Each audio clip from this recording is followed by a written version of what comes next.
There is a particular kind of silence that settles over old stone. Not the silence of emptiness, but the silence of things that once held enormous weight. A forum where 100,000 voices once argued over the fate of nations, now quiet enough to hear wind moving through broken columns. If you were to stand today among the fragments of the Roman Forum, near a low, unremarkable patch of paving stone, you would be standing close to the spot where, on a March morning more than 2,000 years ago, the most powerful man in the known world was stabbed 23 times by men who had called themselves his friends. But that is the end of the story, and endings, however dramatic, rarely explain anything on their own. To understand how a single man could rise so high that his own murder felt, to his killers, like the only way to save a republic, we have to go back, not to the day of daggers and marble steps, but decades earlier, to a much quieter, much smaller world. A world of narrow brick streets and the smell of wood smoke. A world where a boy with an ordinary aristocratic name, belonging to a family that had not produced a consul in generations, was simply trying to grow up in a city that was itself quietly coming apart at the seams. This is not just the story of a general, or a dictator, or a man whose name would eventually become a title carried by emperors, kings, and tsars for the next 2,000 years. It is the story of a republic, proud, brilliant, and dangerously fragile, and of how that republic slowly, almost without noticing, built the very conditions that would allow one man to become larger than the state itself. Let your shoulders soften, let your breathing slow. We are going back to Rome, not the Rome of postcards and marble ruins, but the Rome of dust, sweat, ambition, and candlelight. The Rome that existed before anyone knew what Julius Caesar would become.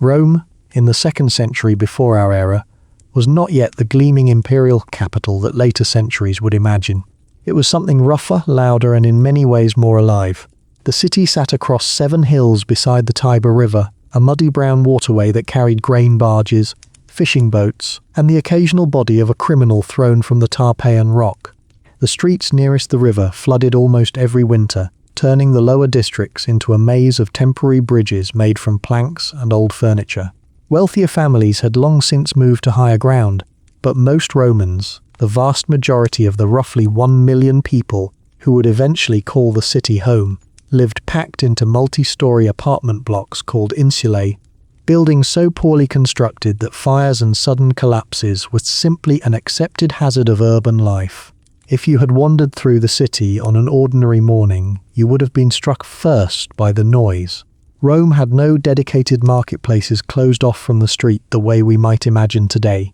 Instead, commerce spilled everywhere. Butchers hacked at meat within arm's reach of passing senators. Bakers pulled loaves from clay ovens built directly into the walls of their homes. Street vendors called out prices for olives, cheap wine, sausages, and roasted chestnuts.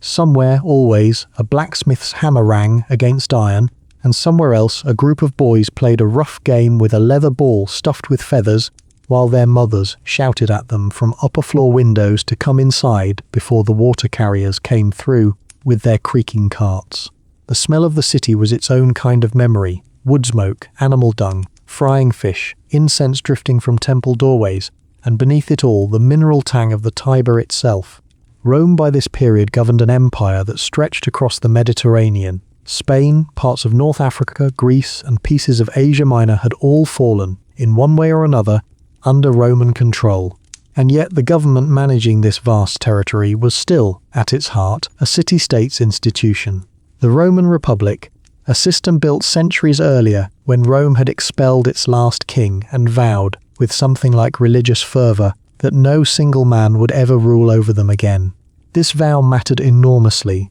It shaped everything about how Romans thought about power. The Republic divided authority among elected magistrates who served for limited terms, a senate composed of several hundred of the wealthiest and most experienced men in the city, and popular assemblies where citizens, at least, citizens who could make the journey to Rome and stand in the right voting group, could cast ballots on laws and elections. 2 consuls, elected annually, held the highest executive power, but crucially, there were always 2 of them, each able to veto the other, precisely so that no single man could accumulate the kind of authority a king once held. For nearly 400 years, this system had worked well enough. It had allowed Rome to expand from a small settlement into the dominant power of the Mediterranean world.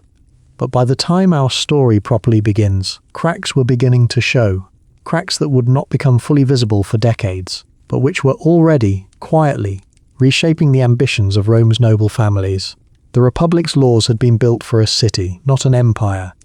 Provinces conquered in distant wars generated enormous wealth, but that wealth flowed disproportionately toward a small number of increasingly powerful families, and the generals who commanded Rome's growing legions. Farmland across Italy, once worked by small independent farmers, who also served as the backbone of Rome's citizen army, was being bought up in vast quantities by the wealthy, worked instead by enslaved labour imported by the tens of thousands from conquered territories. Displaced farmers drifted toward the city, swelling Rome's population with restless, landless citizens who had little to lose and increasingly little loyalty to the traditional order. It was into this city, proud of its ancient constitution, yet quietly straining under pressures that constitution had never been designed to handle, that a boy named Gaius Julius Caesar was born. The family into which Caesar was born, the Julii, claimed something no ordinary Roman family could claim: descent from a goddess. According to old family tradition, the Julii traced their lineage back to Iulus, also known as Ascanius, the son of the Trojan hero Aeneas.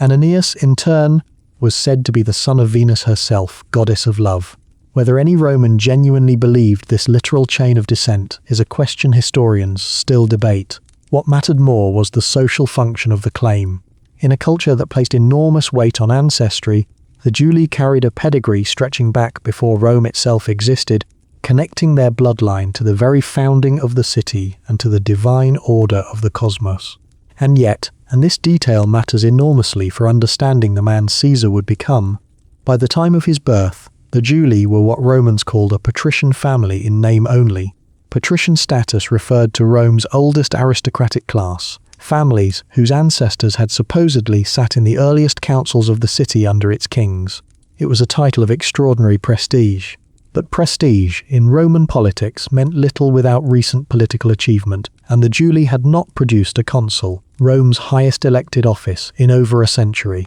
This created a peculiar tension that would shape Caesar's entire early life. A family of ancient, sacred bloodline, yet one that had fallen out of the political spotlight, modest in wealth compared to Rome's truly dominant clans, and hungry, quietly, patiently hungry, for restoration to the prominence its name implied it deserved. His father, also named Gaius Julius Caesar, held minor political offices and served at one point as governor of the Roman province of Asia, but never rose to the consulship himself. His mother, Aurelia, came from a family of more recent but very real political significance, and by every surviving account she was a woman of formidable intelligence, discipline, and moral seriousness. Roman writers who lived generations later still spoke of Aurelia as an ideal of Roman motherhood, strict, deeply involved in her children's education, and determined that her son would be raised with the eloquence, discipline, and self-command that Roman aristocratic life demanded. The traditional date given for Caesar's birth is the 12th or 13th of July, though ancient sources disagree on the exact year. Some evidence suggests 100 BCE, though a handful of ancient details about his later career have led some modern historians to argue for a birth year slightly earlier. We should hold this gently, as we should hold many details from this period, not as settled fact, but as the best reconstruction available from fragmentary and sometimes contradictory ancient testimony. He was born, according to a later and probably legendary tradition, by caesarean section, a story that gave rise to an enduring myth about the origin of that medical term,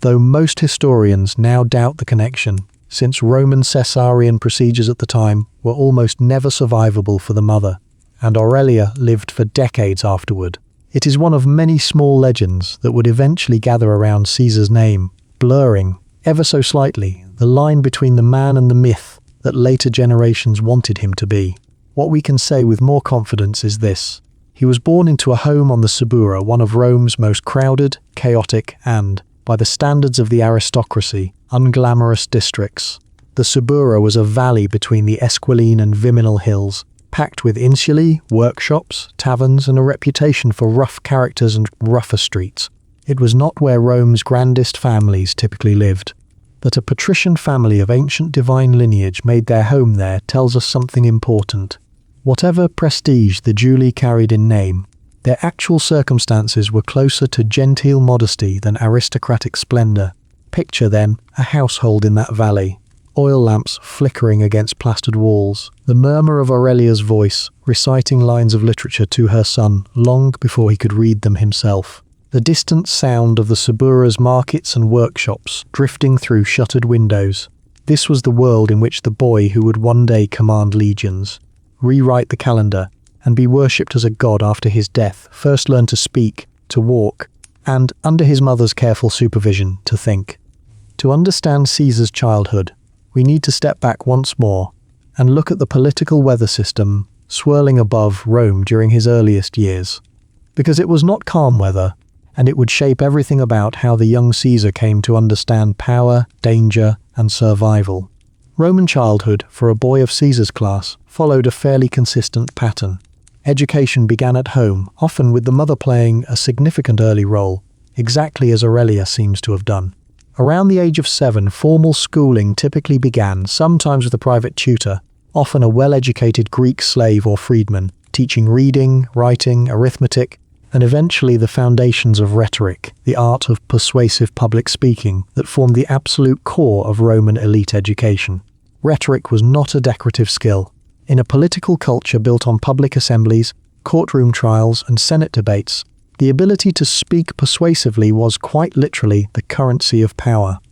A young aristocrat who could not argue effectively in public had little hope of a political career, regardless of how ancient his family name might be. Caesar, by every surviving account, was an exceptionally gifted student. He studied under a rhetorician named Marcus Antonius Gniffo, reportedly a freedman of considerable learning, and Caesar's later writings, the military memoirs he would compose as an adult, display a clean, precise, almost deceptively simple Latin style that ancient critics, including the great orator Cicero himself, praised for its clarity and elegance. Even his enemies, and Caesar would eventually accumulate many, rarely disputed that he was an extraordinarily capable speaker and writer. But intellectual gifts alone would not have been enough to shape the man Caesar became. What truly shaped him was the atmosphere of violence and instability that defined Roman public life throughout his childhood and adolescence. Rome, during these years, was dominated by an escalating rivalry between two towering figures,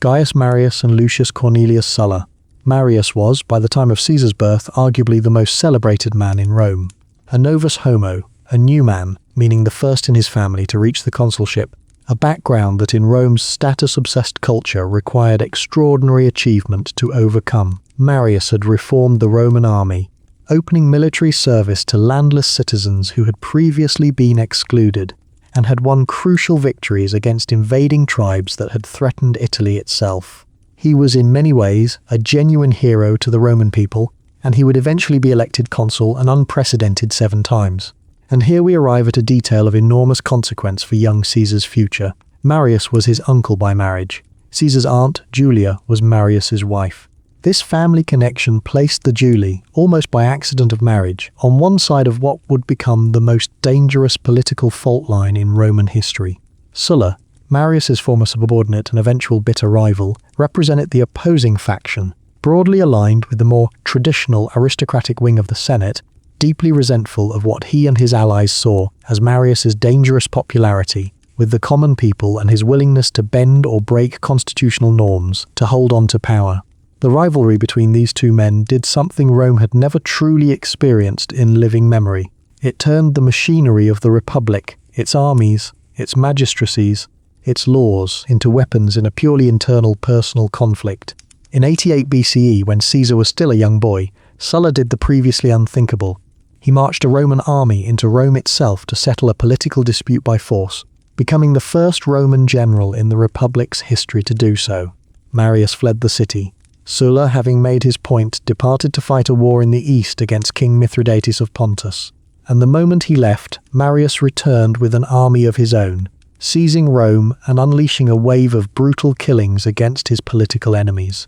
Imagine for a moment being a child in Rome during these years. The city you knew, its familiar streets, its markets, its temples, periodically transformed into a battlefield for grudges between powerful men, with heads of the executed sometimes displayed publicly as warnings. Marius died of illness not long after reclaiming the city, but the cycle of violence he and Sulla had begun did not end with him. When Sulla finally returned from his eastern campaign in 82 BCE, he marched on Rome a second time, defeated the remaining Marian faction, and had himself declared dictator, not the modern meaning of the word, but an ancient Roman office that traditionally granted emergency, temporary, absolute authority during a crisis. Sulla, however, used the office in an unprecedented way, holding it indefinitely and using it to conduct a systematic purge of his political enemies through a mechanism called proscription. Public lists of men declared enemies of the state, who could be legally killed by anyone, their property confiscated and their families stripped of political rights. Caesar, by this point a teenager, found himself directly and dangerously entangled in this violence, not because of anything he had done, but because of who his family was connected to. Around the age of 16, Caesar's father died suddenly. The ancient sources tell us simply that he collapsed while putting on his shoes one morning, offering no further explanation, a small, almost unbearably mundane detail amid the grander drama of Roman politics. As the eldest son, Caesar now became the formal head of his household, a position of legal and social responsibility that Roman law placed on him well before what we might consider full adulthood today. It was around this same period, as Sulla's faction consolidated brutal control over Rome, that Caesar made a decision that reveals something essential about his character even at this young age. A willingness to take significant personal risk rather than simply bend to whichever way the political wind was blowing. He married Cornelia, the daughter of Lucius Cornelius Cinna,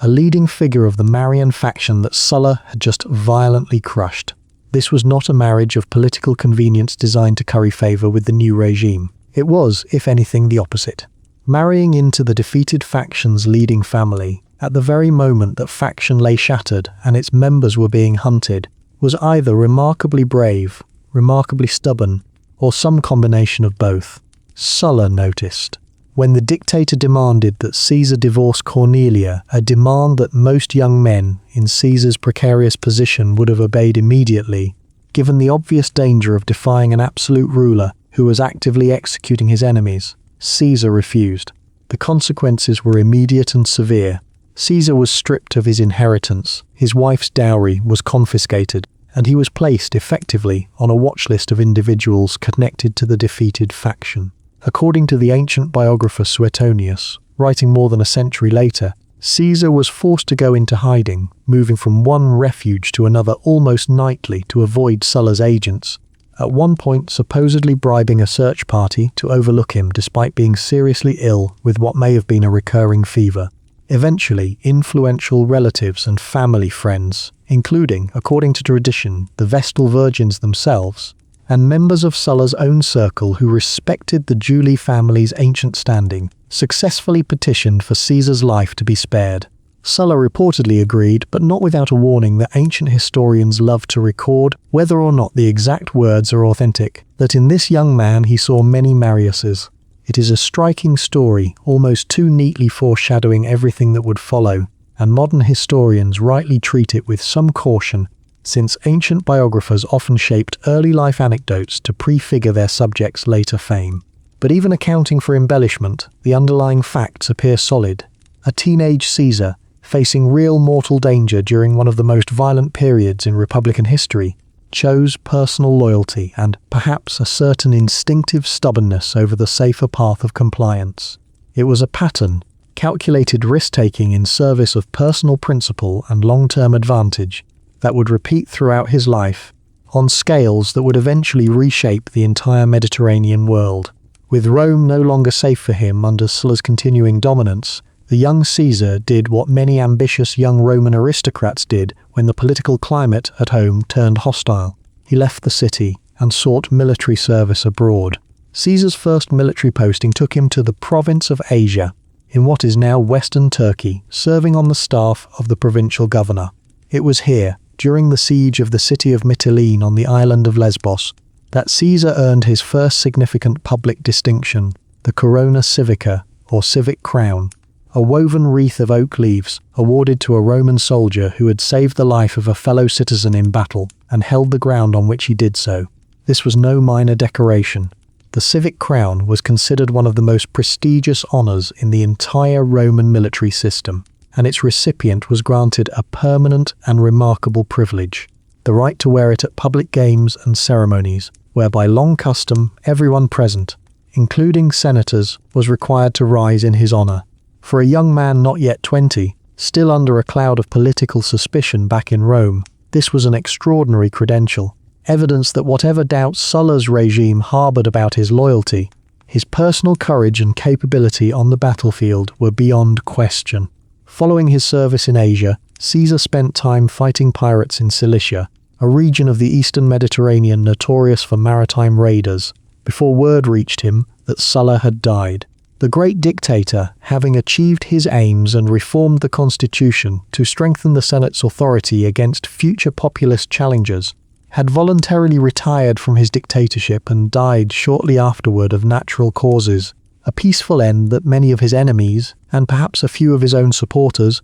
found almost unbelievable. With his most dangerous political enemy gone, Caesar returned to Rome. But rather than immediately pursuing political office, the traditional path for an ambitious young aristocrat, he chose a different route toward public recognition, the courtroom. Roman law offered an unusual but well-established path to fame for a talented young orator. Prosecuting a prominent, corrupt official in a public trial was a way to demonstrate legal skill, rhetorical brilliance, and political courage all at once, often catapulting an unknown young man into public attention almost overnight. Caesar chose his targets carefully and ambitiously. He prosecuted Gnaeus Cornelius Dolabella, a former consul and ally of Sulla, on charges of extortion during his governorship of Macedonia. Caesar lost the case. Dolabella had powerful defenders and was acquitted, but the loss mattered far less than the performance. Ancient sources describe the prosecution as a masterclass in rhetorical skill from a strikingly young advocate, and Caesar's reputation as an orator of real, dangerous talent began to spread through Rome's political class. He would go on to bring at least one more prosecution against another prominent figure, again without securing a conviction, but again earning admiration for his courtroom performance. It was around this period, seeking to further sharpen his rhetorical abilities, that Caesar decided to travel to the island of Rhodes to study under Apollonius Melaon, one of the most celebrated teachers of rhetoric in the entire Greek-speaking world. The same teacher, notably, who had earlier instructed the great Roman orator Cicero. Rhodes at this time functioned as something like an elite finishing school for ambitious young Romans, a place where the practical, combative style of Roman courtroom oratory could be refined and polished with Greek philosophical and rhetorical sophistication. But Caesar never completed his intended course of study, because on the voyage to Rhodes, something happened that has become one of the most vivid and often told episodes of his early life. Somewhere near the island of Pharmacusa, off the coast of Asia Minor, Caesar's ship was intercepted by Cilician pirates. Piracy, during this period of Roman history, was not a matter of a few scattered outlaws. It had become a significant and organized maritime industry, with pirate fleets operating with near impunity across large stretches of the eastern Mediterranean, exploiting the fact that no single naval power fully controlled these waters, and that Rome's internal political turmoil had left its response inconsistent and underfunded. Pirates captured merchants, travelers, and occasionally wealthy or well-connected individuals, holding them for ransom, a profitable and fairly routine business. Caesar, recognized as a young man of aristocratic status, was held for ransom, and the ancient accounts of what followed, recorded decades later by writers including Plutarch and Suetonius, and therefore subject to the same caution we apply to other vivid early life anecdotes, describe a captive who behaved with an almost unsettling combination of composure and audacity. According to these accounts, when the pirates initially set a ransom demand of 20 talents of silver, Caesar reportedly laughed and insisted they raise it to 50, apparently judging that the sum reflected poorly on his own importance. While awaiting the ransom payment, which required sending members of his travel party to nearby cities to raise the funds, Caesar spent his weeks of captivity composing poetry and speeches, reading them aloud to his captors, and, when they failed to appreciate his literary efforts with sufficient enthusiasm, reportedly calling them illiterate barbarians to their faces and promising, apparently in a tone the pirates took as playful rather than threatening, that he would return one day and have them all crucified. The pirates, by these accounts, found this amusing. They should not have. Once the ransom was paid and Caesar was released, he immediately raised a small fleet of ships from the nearby Roman province of Asia, tracked down the very pirates who had held him, and captured them. He then had them imprisoned while he travelled to petition the Roman governor of Asia for authorization to execute them, a legal formality he apparently felt some obligation to observe. When the governor, for reasons the sources attribute to either corruption or a desire to sell the pirates as slaves instead, delayed and hesitated, Caesar did not wait for approval. He returned to the prison himself and had the pirates crucified, exactly as he had promised. Though in a gesture that several ancient sources present as a mark of the personal regard the pirates had apparently earned from him during his captivity, he first had their throats cut before crucifixion, sparing them the full agony of the punishment while still fulfilling, to the letter, the threat he had made in what everyone had assumed was jest. Whatever the precise details, exaggerated or not, across generations of retelling, the story circulated widely in Rome and reveals something the Roman public clearly found both entertaining and revealing about the young man's character. A striking self-assurance bordering on arrogance, genuine physical courage and unwillingness to be underestimated, and, beneath the charm and apparent good humour, an absolutely serious capacity for decisive, even ruthless action when he judged it necessary. He would carry all of these traits, largely unchanged, into every chapter of the extraordinary life still ahead of him. Roman political life operated according to a structured sequence of offices known as the cursus honorum, literally, the course of honours, a ladder of increasingly senior magistracies that an ambitious aristocrat was expected to climb in careful order, with minimum age requirements at each stage, culminating, for the most successful and fortunate, in the consulship itself. Caesar's climb began in earnest after his return from the pirate episode and a period of further military and diplomatic service in Asia. He was elected to the position of military tribune, and not long afterward, he stood for and won election as quaestor, the entry-level magistracy of the cursus honorum, involving primarily financial administration, but crucially, the office that carried with it lifetime membership in the Senate.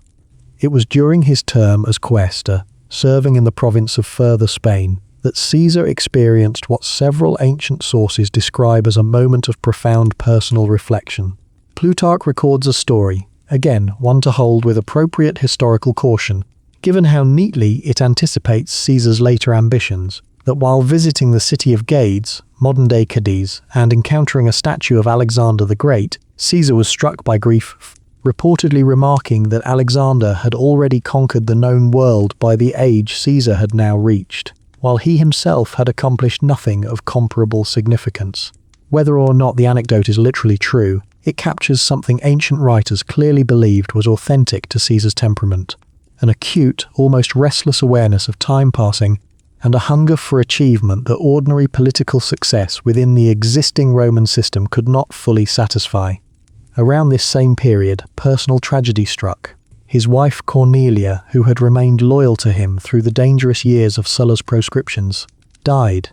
likely during or shortly after childbirth, leaving Caesar with a young daughter, Julia, who would grow into a figure of surprising political significance in her father's later life. Caesar delivered a public funeral oration for Cornelia, an honour traditionally reserved for older, more distinguished women, which drew public attention and, by most accounts, genuine sympathy and admiration for the young widower. He soon after also delivered a funeral oration for his aunt Julia, the widow of the now deceased Marius, and in a moment of considerable political daring, given that Marius's memory was still officially disgraced under Sulla's constitutional settlement, Caesar had the funeral procession display images of Marius himself, images that had been legally banned since Sulla's proscriptions. The Roman crowd, many of whom still held genuine affection for Marius as a popular hero, reportedly responded with emotional approval. It was a calculated risk, reviving the memory and popular sympathy associated with the Marian faction, at a moment when doing so still carried genuine political danger,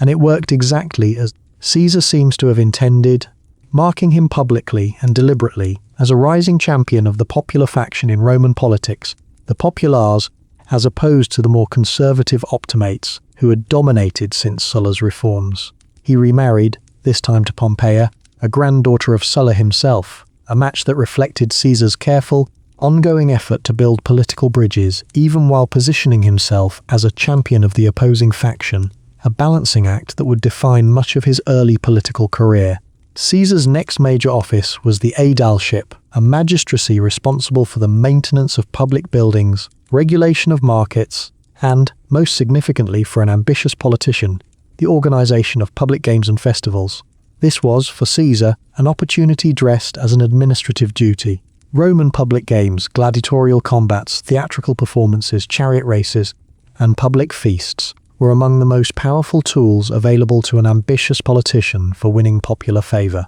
Aediles were expected to supplement public funding for these games with substantial sums from their own personal fortune, and the scale and generosity of the games one produced directly translated into public gratitude, which in turn translated into votes in future elections. Caesar spent, by most accounts, staggering sums, likely borrowing heavily beyond his personal means,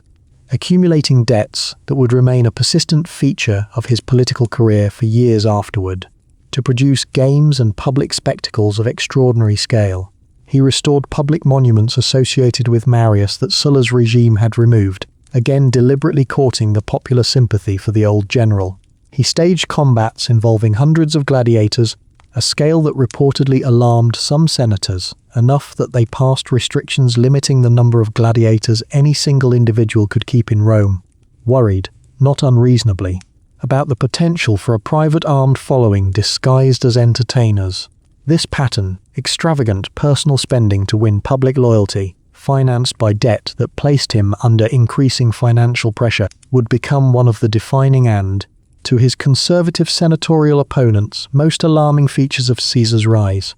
He was, quite deliberately, converting inherited prestige, personal charm, and borrowed money into the one currency that mattered most in Roman politics: the genuine affection and loyalty of the ordinary Roman citizen. It is worth pausing here, in this quieter moment of the story, to imagine what an ordinary Roman family might have experienced during one of these lavish public games that Caesar organized. Picture a family from the Subura, not unlike the district where Caesar himself had been born. A shopkeeper, his wife, and their 2 children, waking before dawn to secure a decent viewing position at whatever open ground or temporary wooden stands had been set up for the day's spectacle. They would have brought bread and dried fruit wrapped in cloth, since the day's events might last from morning until dusk. Vendors would move through the gathering crowd selling wine, roasted nuts, and small clay cups of heated spiced drinks if the morning was cold. Children would have been thrilled and slightly terrified by the roar of the crowd when combatants entered the arena, and parents would have quietly discussed, as Romans of every class habitually did, the political meaning behind the spectacle's scale and generosity. Because everyone understood, at some level, that these games were not simply entertainment. They were messages. A politician who spent lavishly on the people's pleasure was making an implicit promise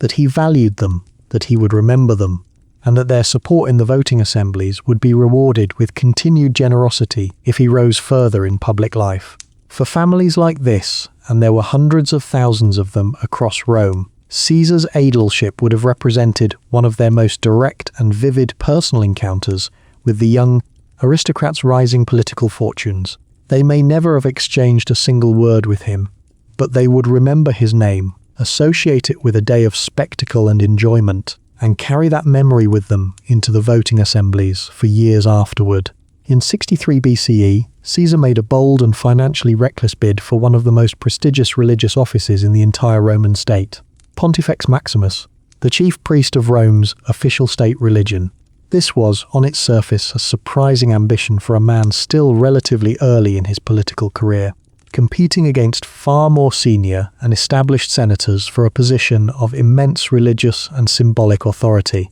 one that came with an official residence on the Via Sacra at the heart of Rome's religious and ceremonial life, and oversight of the entire structure of Roman state religion, including the Vestal Virgins and the College of Priests responsible for interpreting omens and maintaining the proper religious relationship between Rome and its gods. Caesar reportedly borrowed such enormous sums to fund the bribery and campaigning necessary to win the position that, on the morning of the election, he supposedly told his mother, as she saw him off, that he would return home either as Pontifex Maximus or not at all, meaning, according to the ancient sources, that the scale of his debts made a loss financially and socially catastrophic beyond recovery. He won decisively despite his relative youth and the seniority of his rivals, a victory that reflected both the depth of his accumulated popular support and, quite possibly, the effectiveness of whatever bribery his enormous borrowed funds had purchased, a practice that, while technically illegal, was widespread enough in late Republican elections to be almost an accepted, if officially condemned, feature of political life. The office of Pontifex Maximus placed Caesar at the very center of Rome's sacred civic identity. Roman religion was not a matter of private, personal belief in the way modern faiths are often understood. It was fundamentally a public, civic institution concerned with maintaining the correct relationship between the Roman state and its gods through properly performed rituals, sacrifices, and the careful interpretation of omens before major state decisions. As Pontifex Maximus, Caesar now held formal responsibility for supervising this entire apparatus, a remarkable position of institutional authority and prestige for a man not yet 40 years old, still deeply in debt, and still, in the eyes of many senior senators, an ambitious upstart whose populist tendencies made him a figure worth watching closely. It was around this same period that Rome experienced one of the most alarming internal political crises of the late Republic,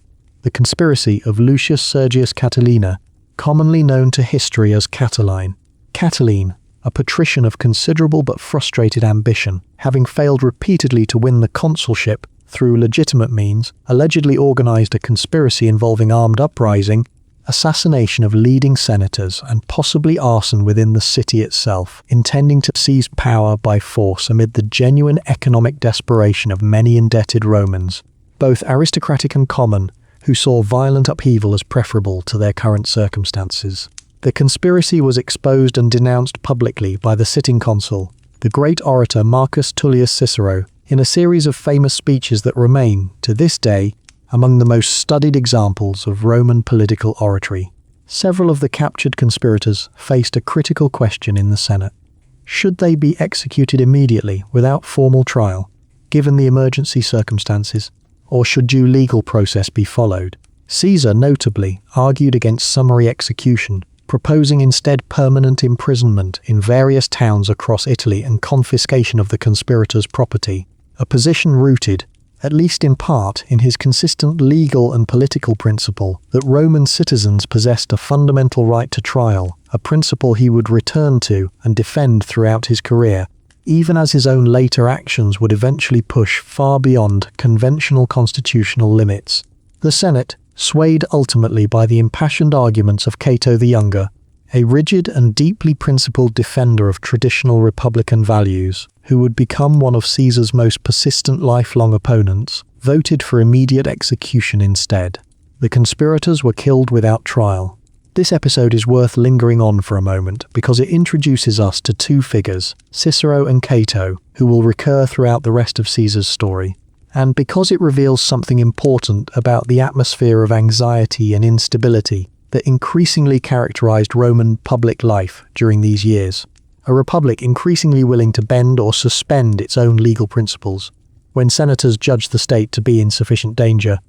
a precedent that would matter enormously in the years still to come. Caesar continued his climb up the cursus honorum, winning election as praetor in 62 BCE, a senior magistracy involving significant judicial and, in times of war, military authority, before being appointed the following year as governor of the province of Further Spain. His departure for Spain was delayed, however, by an unusually mundane but pressing problem: his creditors. Caesar's debts, accumulated through years of lavish public spending designed to build political popularity, had grown so large that creditors reportedly attempted to prevent him from leaving Rome at all, fearing that once he departed for a provincial governorship, a position that offered considerable opportunity for personal enrichment through provincial administration, and, if fortunate, successful military campaigns, he might never repay them. It was reportedly only through the financial intervention of Marcus Licinius Crassus, one of the wealthiest men in Rome,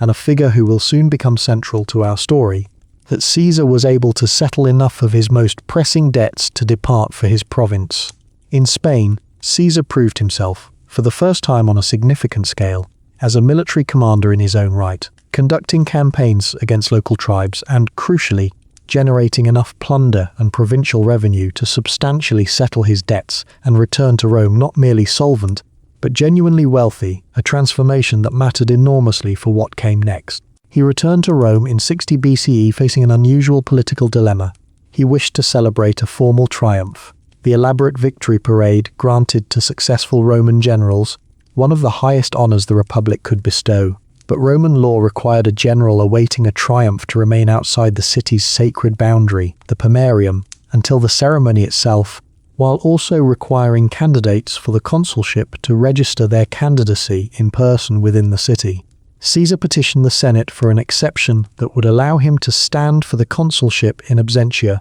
while still awaiting his triumph. Cato the Younger, ever vigilant against what he perceived as dangerous accumulations of personal power and precedent-breaking exceptions, blocked the request through a lengthy filibuster, a legitimate but obstructive parliamentary tactic that consumed the remaining time available before the registration deadline. Caesar, faced with a choice between the ceremonial honour of a triumph and the substantive political power of the consulship, did not hesitate. He gave up his claim to the triumph entirely, entered the city, and registered his candidacy for the consulship of 59 BCE. It was a small decision in the grand narrative of his career, but a revealing one, evidence once again of Caesar's consistent underlying instinct throughout his life, that real, substantive power mattered more to him than ceremonial recognition, however prestigious. He would rather govern Rome than parade through it. To understand what happened next, arguably the single most consequential political maneuver of Caesar's pre-Civil War career, we need to introduce two other men whose fortunes, ambitions, and frustrations would become intimately entangled with his own. The first was Gnaeus Pompeius Magnus, Pompey the Great, Rome's most celebrated military commander of the era, a man who had won extraordinary victories across Spain,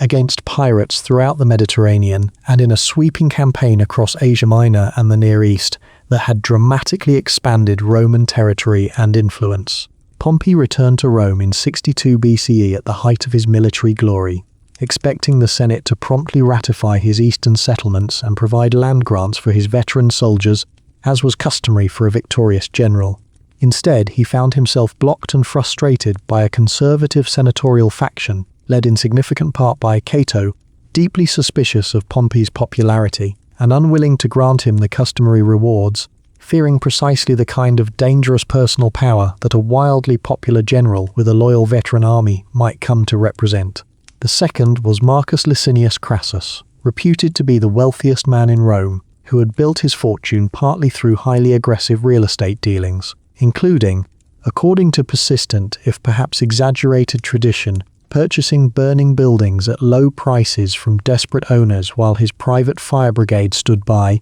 only extinguishing the flames once the purchase was completed. Crassus had achieved genuine military distinction as well, having led the Roman forces that finally crushed the massive slave rebellion led by Spartacus, though he remained perpetually frustrated that Pompey received greater public credit for finishing off the campaign's final remnants. Crassus craved political influence commensurate with his enormous wealth, and he harboured a long-standing, complicated rivalry with Pompey that combined mutual resentment with an underlying awareness that their interests, when aligned, could accomplish a great deal. Both men, for different reasons, found themselves frustrated by the same obstacle, a conservative senatorial establishment, unofficially led by figures like Cato, unwilling to grant either of them the recognition or advantage they believed they deserved. Caesar, newly elected consul for 59 BCE but lacking the personal wealth of Crassus or the military prestige and veteran army of Pompey,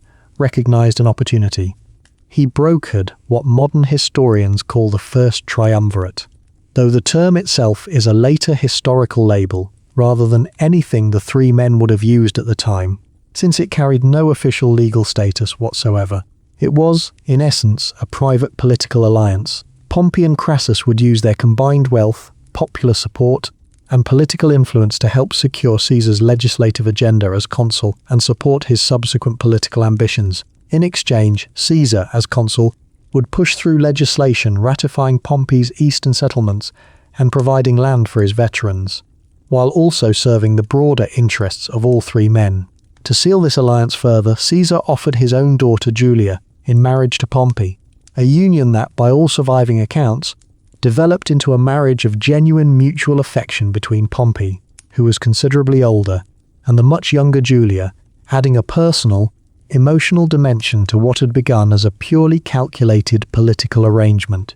The arrangement worked, at least in the short term, with remarkable effectiveness. Caesar's co-consul for the year, Marcus Bibulus, a staunch conservative deeply opposed to Caesar's agenda, attempted to obstruct proceedings through religious objections. A Roman magistrate could, under certain circumstances, halt public business by announcing he was watching the skies for unfavourable omens. Caesar, backed by the combined political muscle of Pompey and Crassus, simply pushed forward regardless, passing his legislative agenda through the popular assemblies and largely ignoring Bibulus's increasingly desperate and, in the eyes of many, constitutionally dubious objections. Bibulus eventually withdrew from public life for the remainder of the year, staying inside his home and issuing occasional written protests, leading wits in Rome to joke that the year should be dated not to the consulship of Caesar and Bibulus, but simply to the consulship of Julius and Caesar. It was, in retrospect, a telling moment, a preview of a pattern that would recur throughout the following decade.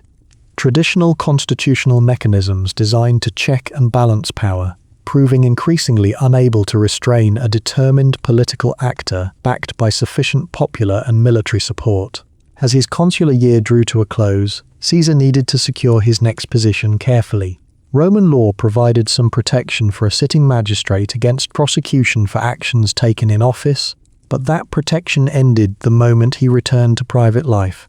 and Caesar had accumulated no shortage of enemies during his consulship who would have relished the opportunity to prosecute him for what they considered blatant disregard of constitutional procedure. The solution was a provincial governorship, specifically an extended command over Cisalpine Gaul, the portion of northern Italy south of the Alps, then still considered a separate province from Rome proper, to which the Senate, through the continued influence of his allies, added Transalpine Gaul, the Roman territory in what is now southern France, and eventually Illyricum along the Adriatic coast. Crucially, this command was granted for an unusually long term, 5 years, later extended to 10, providing Caesar with sustained protection from prosecution while also, whether by careful calculation or fortunate circumstance, positioning him at the edge of a vast only partially conquered territory inhabited by numerous independent Gallic tribes. At the time this command was granted, few in Rome could have anticipated just how dramatically it would transform the balance of power within the Republic. Gaul, from a Roman perspective, was a place of both opportunity and considerable danger, a patchwork of tribal confederations, some allied with Rome through treaties and trade relationships, others fiercely independent, all existing within a region Romans regarded with a mixture of fascination, unease, and old, deep-rooted fear. Memory of Gallic warriors having sacked Rome itself centuries earlier, still lingering in Roman cultural consciousness as a kind of ancestral trauma. Caesar arrived in his new province in 58 BCE, a man in his early 40s, considerably in debt despite his recent provincial earnings in Spain, holding a political reputation as a skilled but controversial populist politician, but with virtually no track record yet as a commander of large-scale military campaigns. Within less than a decade, he would leave this same province as the most celebrated and feared military commander in the entire Roman world, commanding the unwavering loyalty of battle-hardened legions who had followed him through victories that would themselves become the stuff of legend, and, in the process, he would set in motion the sequence of events that would ultimately bring the 400-year-old Roman Republic to its knees. Before we follow Caesar into the campaigns that would make his name immortal, it is worth pausing to understand something of the world he was entering, because Gaul, in the Roman imagination and in historical reality, was not simply an empty space waiting to be conquered. It was a rich, complex civilization in its own right, one whose story deserves to be understood on something closer to its own terms before we watch it collide irreversibly with Rome's ambitions. Gaul, roughly corresponding to modern France, Belgium, and parts of Switzerland and Western Germany, was home to dozens of distinct tribal peoples, loosely grouped by ancient writers, including Caesar himself, into three broad categories: the Belgae in the north, considered by Caesar to be the most warlike of the Gallic peoples, the Celtae or Gauls proper in the central regions, and the Aquitani in the southwest. Each of these broad groupings contain numerous individual tribes: the Helvetii, the Aedui, the Sequani, the Arverni, and many others, each with its own territory, leadership structures, alliances and rivalries, making Gaul, in political terms, considerably more fragmented and internally divided than the unified nation later historical imagination sometimes projects backward onto it. Gallic society was organized around fortified hilltop settlements the Romans called oppida, substantial defended towns, often surrounded by massive earthen and timber ramparts that served as centers of trade, craft production, and political authority. Contrary to older stereotypes of Gauls as unsophisticated barbarians, archaeological evidence increasingly reveals a society with impressive metalworking skill, particularly in ironwork and elaborate decorative bronze and gold objects, active trade networks stretching across much of Europe and into the Mediterranean world, and a sophisticated religious and social structure overseen by the Druids, a learned priestly class who serve not only religious functions but also as judges, educators, and repositories of oral tradition and law across tribal boundaries, wielding an authority and prestige that, according to Caesar's own later account, often exceeded that of tribal chieftains themselves. Gallic warriors were, by reputation and by considerable historical evidence, formidable fighters, tall by ancient Mediterranean standards, often fighting with long slashing swords, employing distinctive tactics that combined individual heroic combat with, when unified effectively, genuinely dangerous mass warfare. Roman writers, including Caesar, frequently expressed a kind of wary respect for Gallic martial capability, tempered by a persistent cultural conviction, common throughout Roman literature, that Gallic political disunity and impulsiveness ultimately made them vulnerable to a more disciplined, strategically patient opponent. It is worth imagining, for a moment, an ordinary Gallic family living in one of these fortified hilltop towns in the years just before Caesar's arrival, a family perhaps belonging to the Aedui, a tribe that had cultivated a long-standing alliance with Rome. A farmer might spend his days tending fields of wheat and barley in the fertile valleys below the oppidum, returning each evening to a round timber and wattle house with a thatched roof, its interior warmed by a central hearth, smoke curling upward through a hole in the roof. His wife might be skilled in weaving the region's famous woolen cloth, dyed in vivid colors using local plants, while their children learned, through oral instruction from village elders and perhaps informal exposure to druidic teaching, the tribal histories, religious beliefs, and social obligations that bound their community together. On market days, this family might travel to trade grain, livestock, or woven goods for salt, wine imported from Roman Gaul to the south, or finely crafted metal ornaments produced by skilled local artisans. This was a living, breathing civilization, with its own internal politics, rivalries, alliances, fears, and hopes. Not an empty stage awaiting Roman heroism, but a genuine society about to experience, in the space of less than a decade, one of the most violent and transformative periods in its entire history. The immediate spark for Caesar's first major campaign in Gaul came from the Helvetii, a large and powerful tribal confederation occupying territory in what is now Switzerland. Facing pressure from neighboring Germanic peoples and seeking better agricultural land, the Helvetii decided in 58 BCE to undertake a mass migration westward, planning to pass through the narrow corridor between the Jura Mountains and the Rhone River, territory that bordered directly on Roman Transalpine Gaul. Caesar, informed of this planned migration, saw both genuine strategic concern and a considerable political opportunity. A migration of this scale. Ancient sources, likely with some exaggeration, suggest the Helvetii and their allied tribes numbered several 100,000 people, including a substantial fighting force. Passing near Roman territory posed a real security concern, given the potential for the migrating population to destabilize the region or open a corridor for hostile Germanic tribes to press further into Gaul. But it also offered Caesar precisely the kind of decisive military opportunity his political position urgently required. A chance to establish himself, quickly and dramatically. As a capable and successful military commander, Caesar first blocked the Helveti's intended direct route by rapidly fortifying the narrow passage along the Rhone, forcing them to take a longer alternative path through the territory of the Aedui, Rome's allied tribe, who appealed to Caesar for protection from the sheer scale of the passing migration. Caesar pursued the Helvetii with his legions, eventually bringing them to battle near the town of Bibracte, where, after a hard-fought engagement that Caesar's own account describes in careful tactical detail, the Roman legions decisively defeated the Helvetii forces. Caesar then required the surviving Helvetii to return to their original territory, apparently judging, with the same calculated pragmatism he brought to Roman politics, that an empty Helvetian homeland would simply invite occupation by Germanic tribes, creating a more dangerous neighbour for Rome's Gallic allies than the original Helvetii had ever been. This campaign, Caesar's first major military action in Gaul, established a template that would recur throughout his following campaigns, a genuine, if sometimes conveniently framed, security justification, rapid and often audacious military movement, a decisive climactic battle, and a resolution that expanded, whether through direct annexation or the extension of Roman-aligned influence, the practical boundaries of Roman power in the region,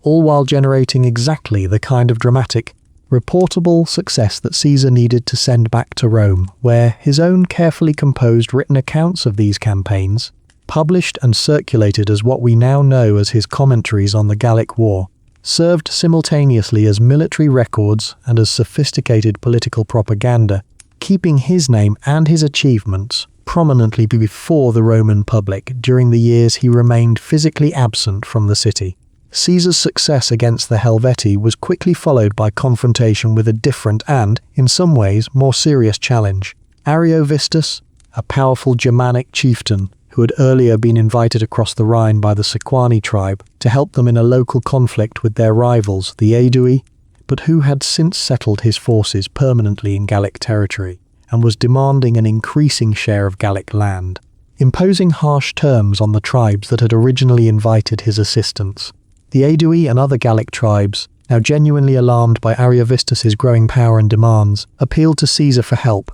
providing him, once again, with a justification framed around protecting Rome's allies, though modern historians generally recognize that Caesar's own ambitions for further military glory, territorial expansion, and continued political relevance back in Rome played at least as significant a role in his decision to intervene. The confrontation with Ariovistus involved a tense diplomatic negotiation before battle, during which Caesar's own account describes Ariovistus displaying considerable confidence, even contempt, toward Roman authority, a portrayal that, whatever its factual accuracy, served Caesar's broader narrative purpose of justifying military action against a genuinely dangerous and defiant foreign threat. When negotiations failed, Caesar's legions engaged and defeated Ariovistus's forces in battle, driving the surviving Germanic warriors back across the Rhine. This campaign carried particular significance beyond its immediate military outcome. It established,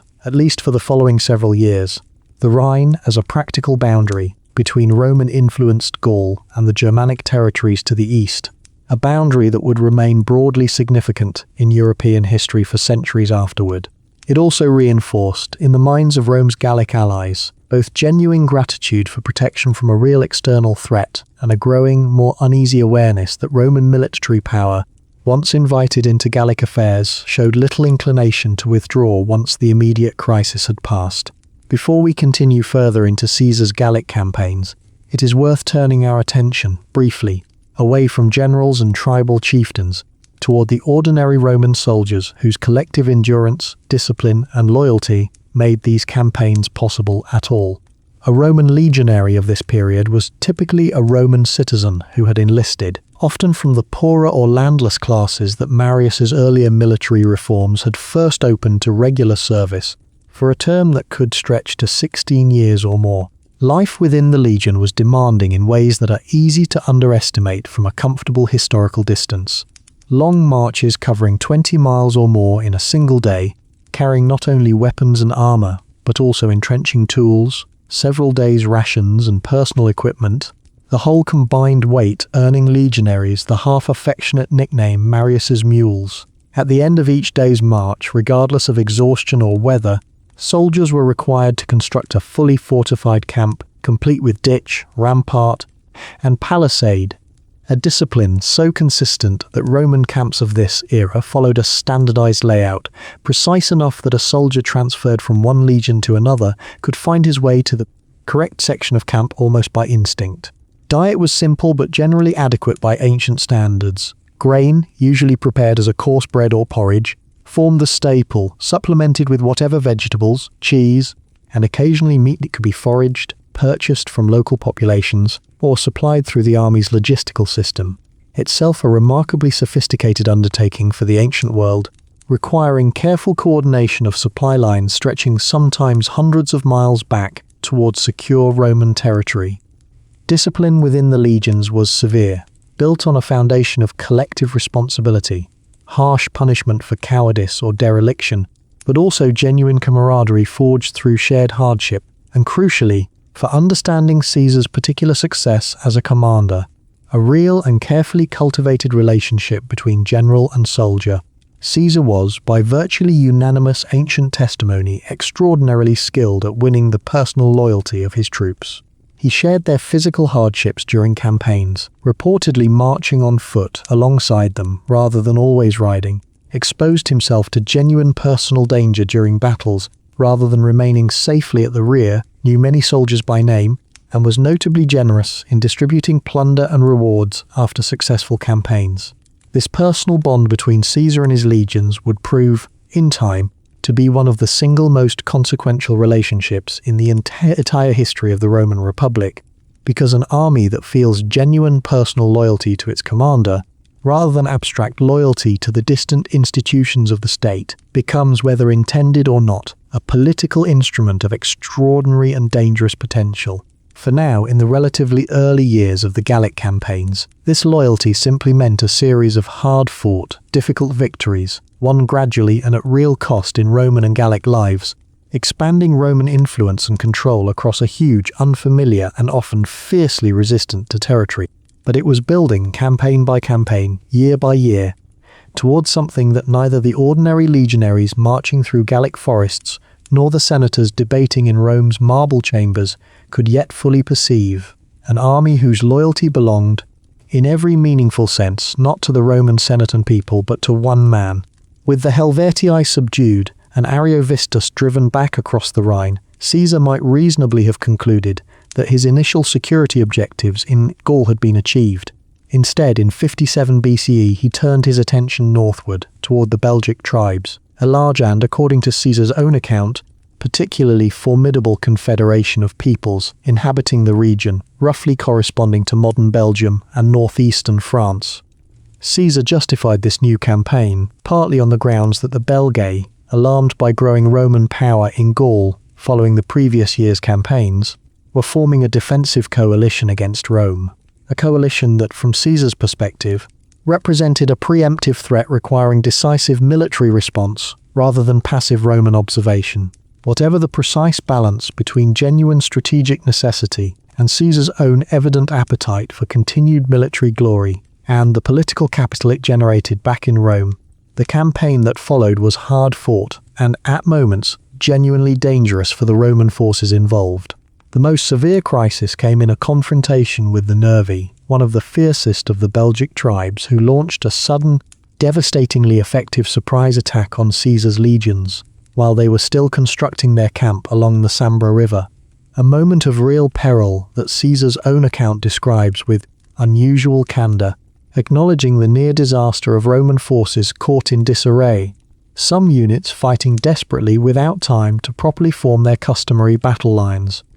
According to Caesar's narrative, it was only through the discipline and courage of individual soldiers and officers, combined with his own personal intervention on the battlefield, seizing a shield from a nearby soldier and moving to the front lines himself to steady the wavering formation, that the Roman forces ultimately recovered and won a hard-fought, costly victory. The Nervi, according to Caesar's account, suffered catastrophic losses in this engagement. their fighting strength reduced so severely that the tribe's surviving elders reportedly sent representatives to Caesar seeking terms, describing their people as facing near total destruction. Following this campaign, when news of Caesar's victories over the Belgic coalition reached Rome, the Senate voted an unprecedented 15 days of public religious thanksgiving, a striking symbol of just how dramatically Caesar's military achievements were reshaping his political standing back home, even as he remained physically absent from the city. The successes of his Gallic campaigns filtering back to Rome largely through the carefully composed narrative of his own published commentaries. The years that followed brought Caesar's campaigns to increasingly ambitious and, to the Roman public, increasingly astonishing frontiers.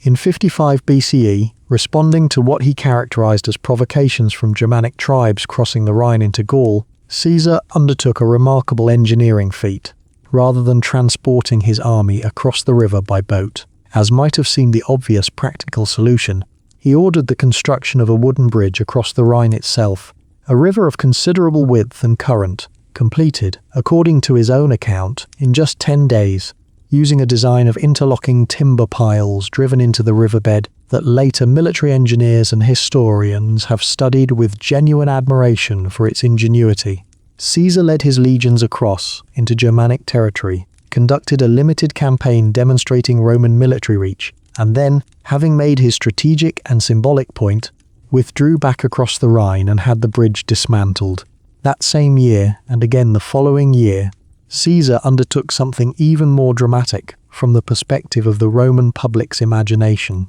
an expedition across the sea to Britain, a land that existed, in the Roman cultural imagination, at the very edge of the known world, a place of considerable mystery, and, according to some Roman beliefs, potentially even the boundary of the habitable earth itself. The first expedition in 55 BCE was, by most practical military assessments, a relatively limited and difficult undertaking, complicated by unfamiliar tides, a fierce initial resistance from British tribes waiting on the shore, and a subsequent storm that damaged a significant portion of Caesar's transport and supply ships, forcing an earlier than intended withdrawal after establishing only a tenuous temporary presence on the British coast. The following year's expedition, in 54 BCE, was considerably larger and achieved deeper penetration into British territory, securing tribute and hostages from several British tribes and their leader, Cassivellaunus, before Caesar again withdrew his forces back to Gaul, judging that a permanent occupation of Britain was not at this stage a practical or necessary objective. From a strictly military and strategic standpoint, these British expeditions produced relatively modest temporary results, but their propaganda value back in Rome was immense.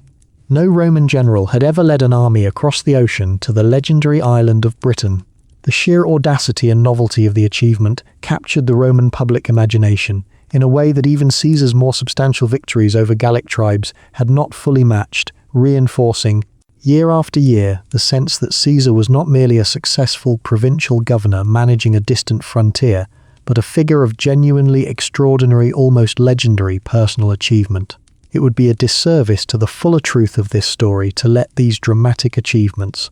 the bridges, the crossings, the decisive battles, stand entirely on their own, without acknowledging the very real human cost that accompanied Caesar's Gallic campaigns, a cost that fell overwhelmingly, though never exclusively, on the Gallic peoples whose territory, autonomy, and in many cases, lives were consumed by Rome's expanding ambitions. Ancient population estimates from this period should always be treated with real caution, since ancient authors, including Caesar himself, had both limited means of accurate measurement and clear incentives to inflate numbers when it served their narrative purposes. But even accounting for likely exaggeration, the scale of violence across the roughly 8 years of the Gallic campaigns was immense. Later ancient writers, drawing on Caesar's own commentaries and other sources, suggested casualty figures across the entire campaign numbering in the hundreds of thousands, along with substantial numbers of Gauls enslaved and transported elsewhere in the Roman world,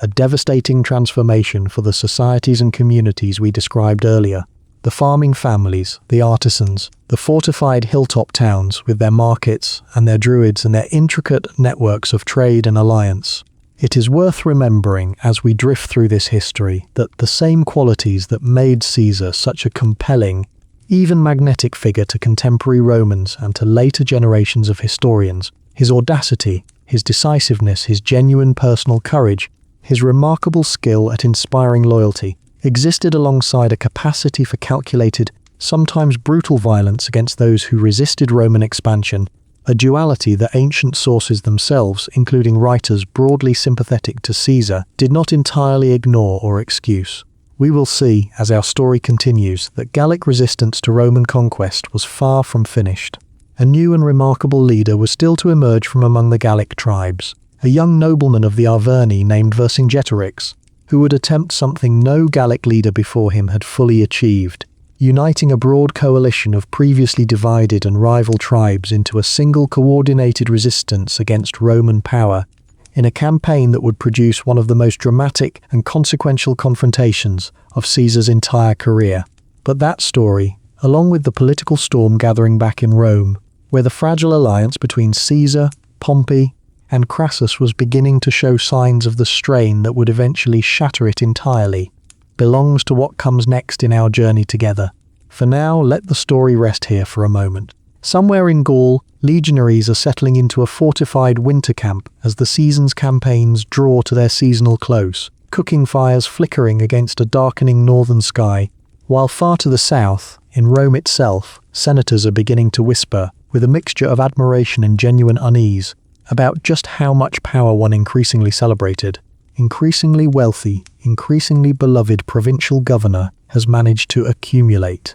and about what might happen when he eventually decides to come home. The winter passed, as winters in Gaul always did, in the quiet rhythm of repaired equipment, letters written home, and rumours carried from camp to camp about what the coming campaigning season might bring. And when the snow finally cleared from the high ground and the rivers dropped back into their banks, Rome's long war in Gaul was about to reach its most dramatic and decisive chapter yet, one that would produce, on both the Roman and Gallic sides, one of the most compelling figures in the entire history of ancient warfare. Following the setback at Gergovia, Vercingetorix, now commanding a substantial coalition army, made a fateful decision. He withdrew his forces into the fortified oppidum of Alesia, situated atop a steep, naturally defensible hill, apparently calculating that the position's strong natural defences would allow his forces to hold out while a broader relief army, gathered from across Gaul, arrived to trap Caesar's besieging legions between the fortress and the relief force, crushing the Romans in a pincer movement. It was in principle a sound strategic plan. What followed instead became one of the most remarkable feats of military engineering in the entire ancient world, and a demonstration of Roman capability that would have seemed almost unbelievable had Caesar's own detailed account, later corroborated to a considerable degree by archaeological excavation of the actual site in more recent centuries, not described it in such careful practical detail. Rather than simply besieging Alesia directly, Caesar ordered his legions to construct an extraordinary double ring of fortifications, an inner line of walls, ditches, and towers facing Alesia itself, designed to prevent Vercingetorix's forces from breaking out, and anticipating the arrival of a Gallic relief army. A second, outer line of fortifications facing outward, designed to prevent that relief force from breaking through to relieve the siege from the opposite direction. Between these two rings, Caesar's own forces would be sandwiched, defending in both directions simultaneously, an arrangement that required extraordinary discipline, engineering skill, and nerve to execute successfully. The scale of this construction, according to Caesar's own figures, stretched across many miles of fortification, incorporating ditches filled with water diverted from local streams, sharpened stakes concealed in camouflaged pits that Roman soldiers grimly nicknamed with dark humour, and elevated wooden towers positioned at intervals to allow constant observation and rapid response to any point along the line. When the Gallic relief army finally arrived, described by Caesar's account as numbering in the hundreds of thousands, though as with other ancient troop figures, this should be treated as likely exaggerated even while reflecting a genuinely massive mobilization of Gallic manpower. A series of increasingly desperate battles unfolded along both the inner and outer Roman lines simultaneously,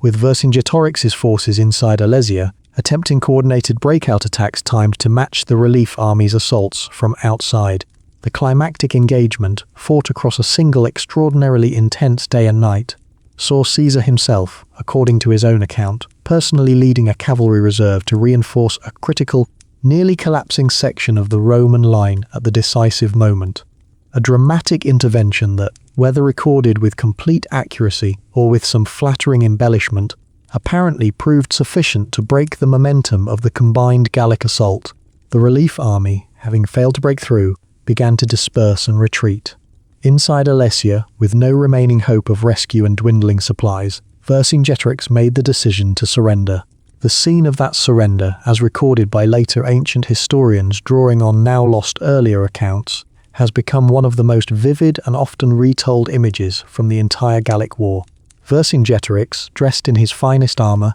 riding out alone to Caesar's camp, circling the seated Roman general on horseback before dismounting, laying down his weapons at Caesar's feet, and submitting himself entirely to Roman mercy. Vercingetorix would be held as a prisoner for years afterward, eventually paraded through the streets of Rome in Caesar's later triumph, before being executed, a customary, if by modern standards deeply grim, conclusion to the ceremonial celebration of a Roman general's most significant victories. With Vercingetorix's surrender at Alesia, organised large-scale Gallic resistance to Roman conquest was effectively broken, though scattered fighting would continue for another year or so before the region was considered fully pacified. Gaul, a vast territory of diverse and independent peoples, had been absorbed into the Roman world, a transformation that would, over the following centuries, produce a thoroughly Romanized Gallic-Roman culture, whose legacy remains visible today in the language, place names, and archaeological remains scattered across modern France.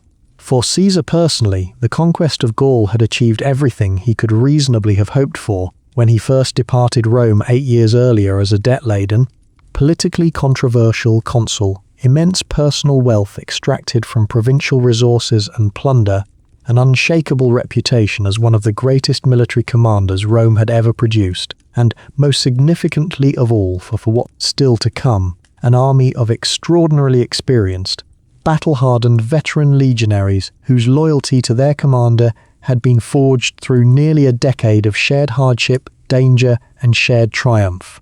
But even as Gaul settled, gradually, into an uneasy peace under Roman administration, the political alliance that had made Caesar's entire Gallic command possible in the first place was quietly, inexorably coming apart back in Rome. The private arrangement between Caesar, Pompey, and Crassus had always depended on a careful, somewhat fragile balance of mutual interest, rather than genuine personal trust or affection between the three men, and by the middle years of Caesar's Gallic command, that balance was beginning to shift in ways none of them could fully control. The first serious blow came in 54 BCE, when Julia, Caesar's daughter and Pompey's wife, whose marriage had grown, by every surviving account, into a relationship of genuine warmth and affection that had done more than any political calculation to hold the alliance together on a personal level, died in childbirth, along with the infant she had been carrying. The Roman public, sensing perhaps more clearly than the participants themselves the political significance of this personal loss, reportedly seized her body for a public funeral and burial in the Campus Martius, an unusual honour typically reserved for figures of the highest civic distinction, reflecting genuine popular affection for Julia and perhaps an intuitive public anxiety about what her death might mean for the stability of the arrangement between her father and her husband. The second blow followed just a year later, in 53 BCE, and it was even more consequential. Crassus, still seeking the kind of independent military glory that had eluded him despite his enormous wealth and political influence, had secured for himself a provincial command in Syria, from which he launched an ambitious and, in retrospect, poorly conceived invasion of the Parthian Empire, a powerful state centered in what is now Iran and Iraq, whose formidable heavy cavalry and skilled horse archers represented a very different kind of military challenge than anything Crassus's legions had previously encountered. At the Battle of Carrhae, Crassus's forces were catastrophically defeated by a considerably smaller Parthian army that used its cavalry mobility and devastating archery to methodically destroy the Roman formations from a distance, refusing to be drawn into the close-quarters infantry engagements at which Roman legions typically excelled. Crassus himself was killed in the aftermath of the defeat, and according to a grim tradition recorded by several ancient sources, the Parthians supposedly poured molten gold into his mouth or severed head, in mocking reference to his legendary wealth, and, by their account, the insatiable greed for further riches that had driven him to invade their territory in the first place. With Crassus dead and Julia gone, the personal and political ties binding Caesar and Pompey together had been reduced to a single increasingly strained thread: mutual, wary respect between two enormously powerful, enormously ambitious men, each commanding the personal loyalty of a formidable army, each aware, with growing unease, that the other now represented, potentially, the single greatest obstacle to his own long-term political security and preeminence within the Roman state. In the years following Crassus's death, Pompey's political position within Rome underwent a gradual but significant transformation. Once the leader of the popular faction whose interests had aligned closely with Caesar's own political ambitions, Pompey increasingly found himself drawn toward the conservative senatorial establishment. The same Optimate faction, led in spirit if not always in formal leadership by Cato, that had once obstructed and frustrated Pompey's own earlier ambitions, but which now offered him something that mattered enormously as his rivalry with the increasingly powerful and popular Caesar deepened, a source of institutional legitimacy and support against a man whose military achievements in Gaul had grown to a scale that many senators found genuinely alarming. Rome during these years experienced a period of severe civic disorder, with rival gangs led by populist agitators and their aristocratic patrons engaging in open street violence that at times made normal political and judicial business in the city nearly impossible. In 52 BCE, amid this chaos, the Senate took an extraordinary step. They appointed Pompey as sole consul, a highly unusual arrangement that granted him effectively dictatorial authority to restore order without the formal, temporary emergency powers of an actual dictatorship, a further sign of just how far the Republic's traditional constitutional norms had already bent under the accumulated pressures of the preceding decades. For Caesar, watching these developments from Gaul while completing the final stages of his conquest, the implications were increasingly difficult to ignore. Pompey now held immense personal authority within Rome itself, backed by growing senatorial support that was, with each passing year, more openly hostile to Caesar's own continued political ambitions. And Caesar's extended provincial command, the very arrangement that had shielded him from prosecution for years, while he built his military reputation and his fortune in Gaul, would eventually have to end, at which point he would return to private life, stripped of the legal protections his magistracy and later his provincial command had provided, and would become, immediately, vulnerable to prosecution by the many senators, led prominently by Cato, who had spent years accumulating grievances against him. From his conduct as consul years earlier to the legality of his campaigns in Gaul, Caesar sought a legal and political solution to this predicament. He wanted to be permitted to stand for a second consulship in absentia, exactly as certain earlier legal provisions and Senate exceptions had at times allowed for other prominent commanders, which would allow him to move directly from the legal protection of his provincial command into the legal protection of a new magistracy, without ever passing through the dangerous, exposed interval of private citizenship during which his enemies might strike. For a time, through a combination of negotiation, political maneuvering, and Pompey's own initially ambiguous position between his former ally and his newer senatorial supporters, this outcome seemed achievable. But as the political temperature in Rome continued to rise through 50 BCE, driven by Cato's implacable hostility, the growing alarm of conservative senators at Caesar's accumulated wealth and military reputation, and Pompey's own gradually hardening position, the possibility of a peaceful, negotiated transition for Caesar began to close. By early January of 49 BCE, the political crisis had reached a genuine breaking point. The Senate, under pressure from Cato's faction and with Pompey's now largely unambiguous support, passed what was known as the Senatus Consultum Ultimum, the final decree of the Senate, an extreme emergency measure historically used to authorize magistrates to take whatever action was necessary to protect the state, effectively suspending normal legal protections for whoever the decree targeted.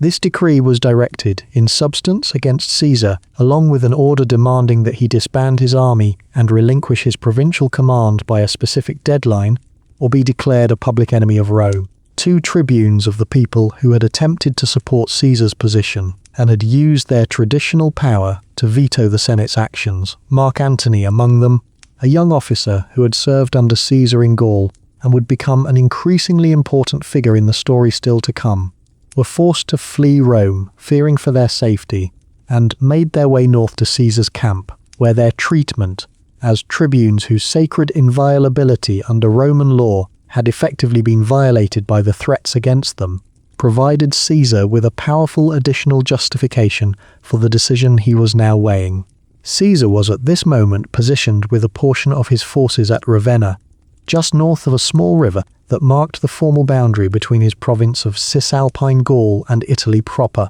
the Rubicon. Roman law was unambiguous and long-standing on this point. A Roman general was strictly forbidden from leading an armed legion across this boundary into Italy itself, since doing so constituted, by definition, an act of war against the Roman state. It was a line that existed precisely to prevent what Sulla had once done decades earlier, using military force to settle internal political disputes, and its violation carried consequences of the most extreme and irreversible kind. Caesar understood, with total clarity, exactly what crossing that river with his legions would mean. There would be no path back to negotiation, no further room for compromise or legal maneuvering. It would mean civil war against the Roman Senate, against Pompey, his former ally, and until recently, his son-in-law by his daughter's marriage, and against the constitutional order of the Republic itself. According to Suetonius, writing more than a century later, and therefore reporting a tradition rather than eyewitness testimony,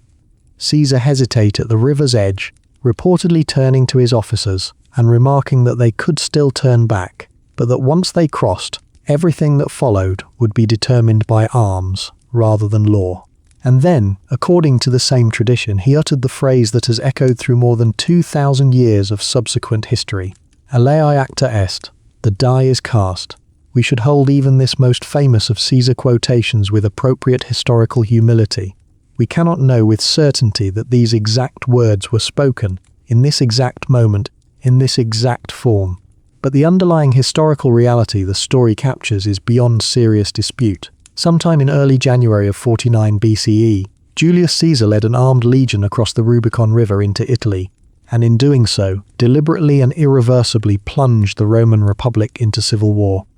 What followed Caesar's crossing of the Rubicon was, in some respects, remarkable for how quickly it unfolded and how limited the initial fighting actually proved to be, not because the underlying conflict was small, but because Pompey, upon learning of Caesar's advance, made the fateful strategic decision to abandon Rome itself rather than attempt to defend the city, judging, apparently, that his forces in Italy were not yet sufficiently prepared to meet Caesar's battle-hardened Gallic veterans in direct confrontation, and that a stronger position could be established by withdrawing across the Adriatic Sea to Greece, where he could gather additional legions and resources from Rome's eastern provinces and allied kingdoms. This decision, whatever its underlying strategic logic, produced an extraordinary and, for many Romans, deeply unsettling spectacle. The Senate of Rome, along with Pompey and a substantial portion of Rome's traditional governing class, fleeing their own capital city in the face of an advancing Roman army, leaving Caesar to enter Rome itself within weeks of crossing the Rubicon, essentially unopposed. Caesar's conduct during this initial phase of the civil war reveals a calculated political strategy that ran alongside his military campaign, a deliberate, well-publicized policy of clemency toward defeated opponents, sparing captured enemy soldiers and officers, and in several notable instances allowing them to return home, or even, remarkably, to rejoin Pompey's forces if they chose, rather than following the earlier precedent set by Sulla's brutal proscriptions and mass executions of political enemies. This policy of clementia, as Caesar and his supporters termed it, served multiple purposes simultaneously. It reduced the intensity of resistance he encountered as he moved through Italy, since local garrisons had less incentive to fight to the death against an opponent known to spare his prisoners. It helped counter the propaganda of his senatorial enemies, who had spent years portraying him as a dangerous, power-hungry threat to the Republic's traditions, and it positioned Caesar, in the eyes of many ordinary Romans exhausted by decades of political violence, as a figure of genuine magnanimity rather than simple ambition. From Rome, Caesar pursued a methodical campaign to secure his position before turning to confront Pompey directly. He first moved against Pompeian-aligned forces in Spain, defeating them in a campaign notable for Caesar's characteristic speed and tactical flexibility, before finally turning east to confront Pompey's main force, which had spent the intervening months gathering a substantial army in Greece, drawing on legions, allied troops, and resources from across Rome's eastern territories and client kingdoms. The decisive confrontation between Caesar and Pompey came in August of 48 BCE on a plain near the town of Pharsalus in Greece. By most ancient accounts, Pompey's forces significantly outnumbered Caesar's in this engagement, particularly in cavalry, where Pompey's forces held a considerable numerical advantage. Pompey's initial battle plan reportedly relied on this cavalry superiority to outflank and encircle Caesar's smaller force, a plan that, on paper, offered a genuinely strong prospect of victory. Caesar, however, anticipating exactly this kind of maneuver, made a tactical adjustment that ancient military historians have long studied with considerable admiration. He positioned a small reserve force of specially selected infantry behind his own cavalry line, with specific instructions to use their spears not in the conventional overhand throwing manner, but as thrusting weapons aimed deliberately at the faces of Pompey's cavalrymen, young aristocrats, according to Caesar's own account, whose vanity about their appearance, he calculated, would make them particularly likely to break and flee rather than absorb such an unusual and disfiguring form of attack. The tactic, whatever combination of accurate historical reporting and self-serving narrative embellishment it reflects in Caesar's own account, proved decisive.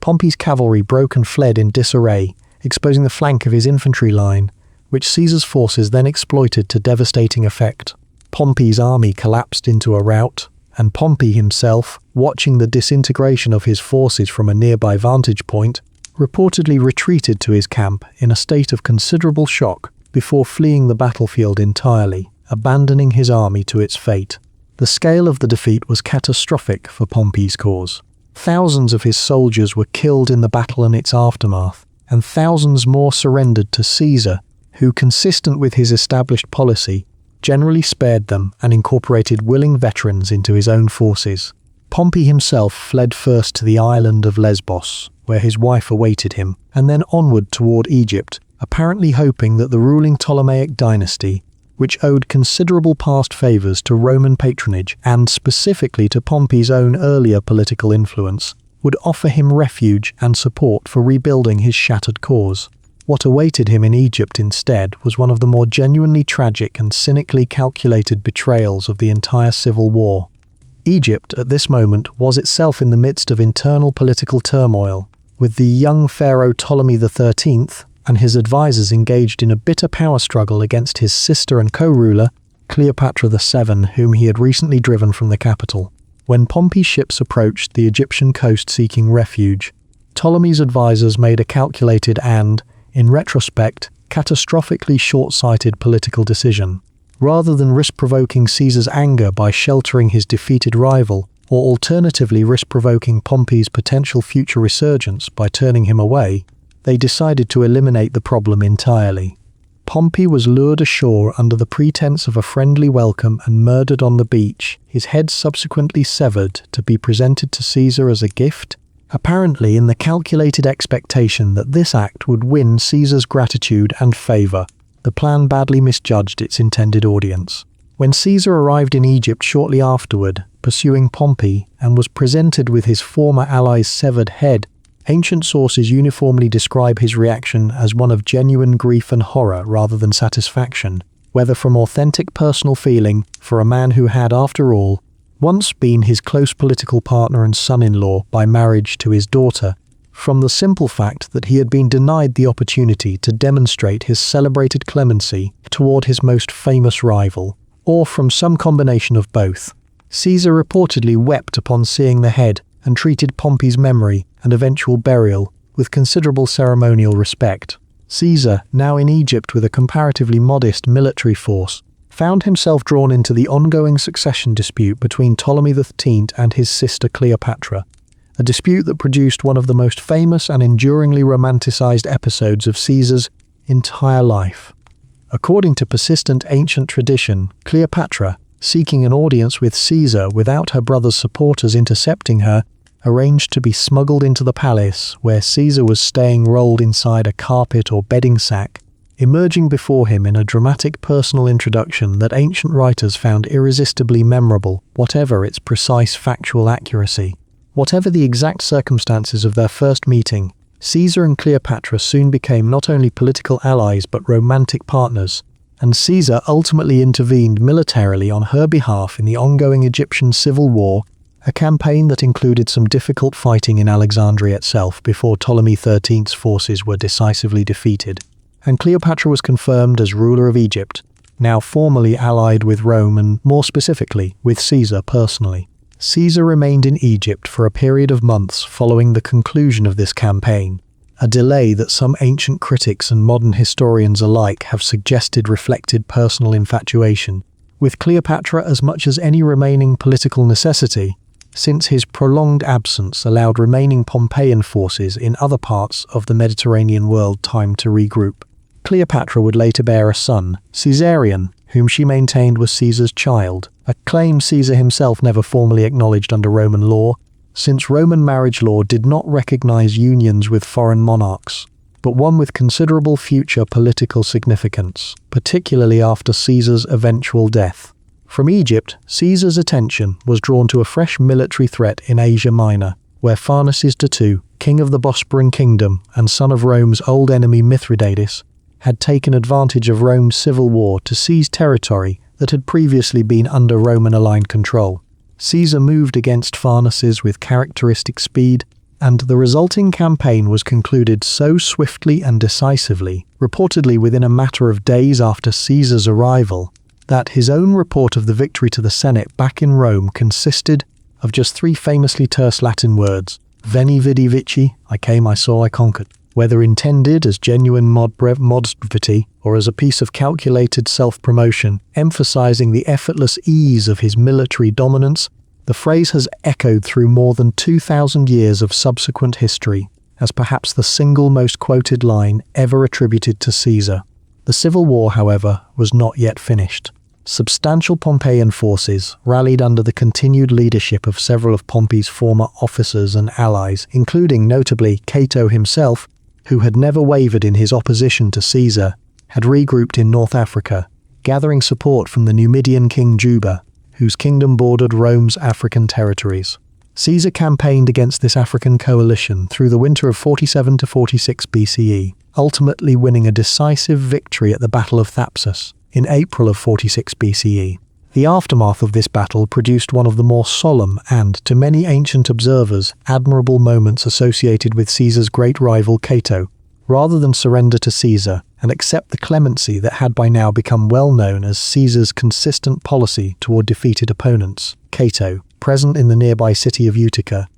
chose to take his own life rather than live under the rule of a man he regarded as having permanently and illegitimately destroyed the constitutional republic he had spent his entire life defending. According to ancient accounts, Cato spent his final evening reading philosophy, specifically Plato's dialogue on the immortality of the soul, before falling on his sword, and when the wound failed to kill him immediately, tearing it open further to ensure his death, refusing all medical intervention offered by his household. Caesar reportedly remarked, upon learning of Cato's death, that he regretted having been denied the opportunity to demonstrate his clemency toward his old adversary, though ancient sources also record that Caesar later wrote a bitter, extensive polemic against Cato's memory, suggesting that whatever genuine regret he felt existed alongside considerable frustration at Cato's defiant final rebuke of the entire Caesarean settlement. One final significant military campaign remained. The sons of Pompey, along with remaining Pompeian loyalists, had gathered a final substantial force in Spain,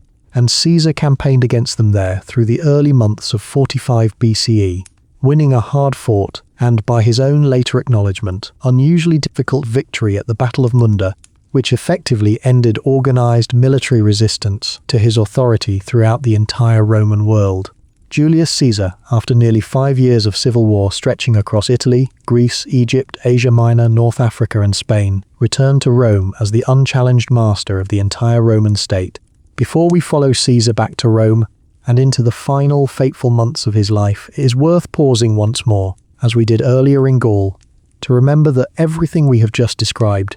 the marches, the battles, the fleeing senators and the murdered general on an Egyptian beach, was experienced not only by the great historical figures whose names survive in our sources, but by an enormous number of ordinary people whose names do not. Consider a family of modest means living in one of Rome's crowded districts during these years of civil war. Perhaps a small shopkeeper, his wife and their children, not unlike the family we imagined earlier enjoying Caesar's lavish public games during his aedileship. For this family, civil war did not arrive as a single dramatic event, but as a slow accumulation of everyday disruptions. Grain shipments delayed or diverted as competing factions fought for control of supply routes, prices rising unpredictably in the markets, sons and nephews of military age conscripted or volunteering for one side or another, sometimes literally dividing families along the same fault lines that divided the Senate. Word of distant battles arrived slowly and unevenly, carried by merchants, soldiers on leave, and official announcements read aloud in the forum, often contradictory, often exaggerated in one direction or another, depending on which faction currently controlled the flow of information within the city. A mother might spend months uncertain whether a son who had marched east with Pompey's gathering forces was alive or dead, the anxiety of not knowing stretching across the same months that history books compress into a single sentence about troop movements toward Greece. For farmers working land in the Italian countryside, armies passing through, whether friendly or hostile, meant requisitioned grain, damaged fields, and the ever-present fear that livestock might be seized to feed passing legions. For merchants and traders whose livelihoods depended on stable sea routes across the Mediterranean, the Civil War disrupted commerce in ways that rippled outward through the entire economy, since Pompey's naval forces and Caesar's forces both, at various points, controlled or contested different stretches of vital shipping lanes. And for the ordinary legionaries themselves, many of whom, on both sides, were fighting fellow Romans rather than foreign enemies for the first time in their military careers, the experience carried a particular, uncomfortable weight that ancient writers occasionally acknowledged, even amid their focus on generals and strategy.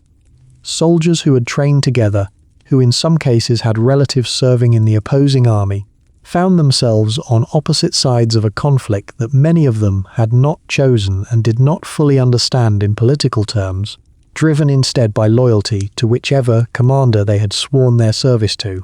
and by the simple economic reality that a soldier's pay and eventual land grant depended entirely on his commander's ultimate victory. This is perhaps one of the quieter tragedies embedded within the larger, more dramatic narrative of Caesar's rise. A civil war, by its very nature, asks ordinary people to direct violence not at some foreign other, but at neighbours, cousins, former comrades, a particular kind of wound that takes considerably longer to heal than the physical devastation of battle itself, and one that lingered in various forms across Roman society for years after the fighting itself had ended. Before we watch Caesar step into the final, most consequential phase of his life, it is worth gathering together, in one quiet place, the scattered personal details that ancient writers preserved about the man himself. Not the general, not the politician, but the individual human being who inhabited both of those roles for so many demanding years. Physically, according to Suetonius, Caesar was tall for a Roman of his era, fair-skinned, with dark eyes that contemporaries described as keen and alert. He was reportedly quite particular about his personal appearance, meticulous in his grooming, and famously self-conscious about his advancing baldness in later years. So much so that he adopted the practice of combing his remaining hair forward, and was said to have been genuinely delighted when the Senate granted him the right to wear a laurel wreath on all public occasions, since it offered a convenient and dignified way to conceal the thinning hair that troubled his vanity considerably more than his many public honours ever soothed it. It is one of the small, oddly humanizing details that ancient biographers loved to record. A man capable of crossing rivers by bridge and conquering entire peoples, quietly self-conscious about his hairline. Ancient sources also record that Caesar suffered particularly in his later years, from occasional seizures that several ancient physicians and modern historians alike have interpreted as a form of epilepsy, a condition the Romans associated with complex and sometimes contradictory religious significance, sometimes viewed with a kind of superstitious unease, and sometimes, in a culture that took omens seriously, interpreted as a sign of unusual, even divinely touched character. Caesar himself, by most accounts, did not allow this condition to become a significant public liability, managing his episodes with what appears to have been considerable personal discipline and discretion. He was, throughout his adult life, romantically active in ways that both fascinated and scandalized his contemporaries, moving through several marriages, to Cornelia, to Pompeia, and finally to Calpurnia, who remained his wife through the final years of his life, alongside numerous well-documented affairs, including his relationship with Servilia, mother of Brutus, and his later, more politically consequential relationship with Cleopatra. Roman political culture of this period held complicated, often hypocritical attitudes towards such conduct. Extramarital affairs among the aristocracy were common enough to be treated with a kind of resigned tolerance so long as they did not become disruptively public, while simultaneously providing ready ammunition for political enemies whenever a rival wished to attack a public figure's character rather than his policies. What emerges from these scattered personal details is a portrait of a man who combined, in a single restless temperament, extraordinary personal discipline in matters of ambition and strategy with a genuine appetite for pleasure, comfort, and personal indulgence when circumstances allowed it. A man who could sleep on the ground beside his soldiers during a difficult campaign, and within weeks host lavish banquets in Rome that drew comment for their extravagance, who could dictate several letters simultaneously to different scribes while riding on horseback, according to persistent ancient tradition regarding his famously quickened, multitasking mind, and who could apparently fall asleep within moments under the most stressful of circumstances, a trait several ancient writers regarded with something like awe, attributing to it much of his famous energy and resilience across years of relentless campaigning. It is worth remembering, as we move now toward the final chapter of his story, that this was a man well into his 50s by the time he returned from Spain in 45 BCE. Not old by our standards, perhaps, but considerably older than the ambitious young Ides, who had once bankrupted himself organizing games for the Roman crowd, or the daring young captive who had once promised, half in jest,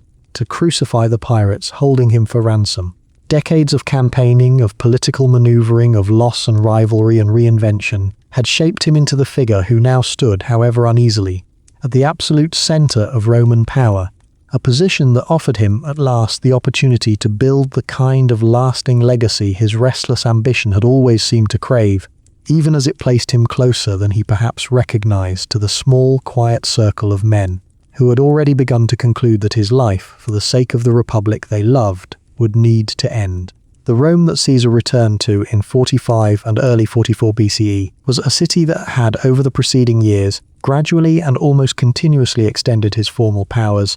driven partly by genuine popular gratitude for ending years of exhausting civil conflict, partly by the simple political reality that few remaining senators possessed either the will or the practical means to resist a man who now commanded the unwavering loyalty of Rome's most experienced legions. Caesar had already been appointed dictator on more than one earlier occasion during the Civil War years, using the Roman constitutional office of dictatorship, originally intended, as we discussed earlier, as a strictly temporary emergency measure in a series of increasingly extended terms. In early 44 BCE, the Senate took the unprecedented step of appointing him dictator perpetuo, dictator in perpetuity, for life, formally abandoning the temporary, emergency character that had defined the office since its original creation centuries earlier. This was, in the clearest possible constitutional terms, the effective end of the Roman Republic, as it had traditionally functioned, even though the outward institutional structures of the Republic, the Senate, the consulships, the popular assemblies,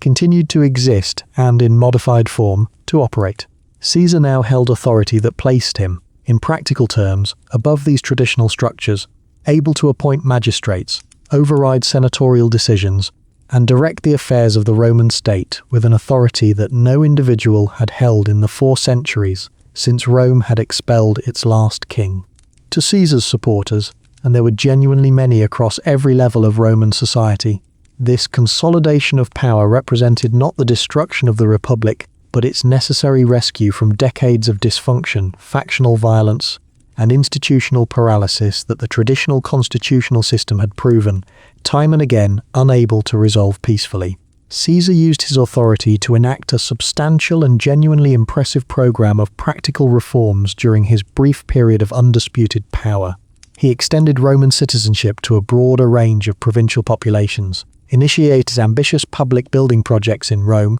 addressed the chronic problem of urban debt and unemployment through targeted legislation, and planned further significant projects, including expanded colonization programs to resettle Rome's landless urban poor and veteran soldiers on productive agricultural land throughout the empire. Perhaps his single most enduring practical achievement, one whose effects persist directly into our own modern lives more than 2,000 years later, was his fundamental reform of the Roman calendar.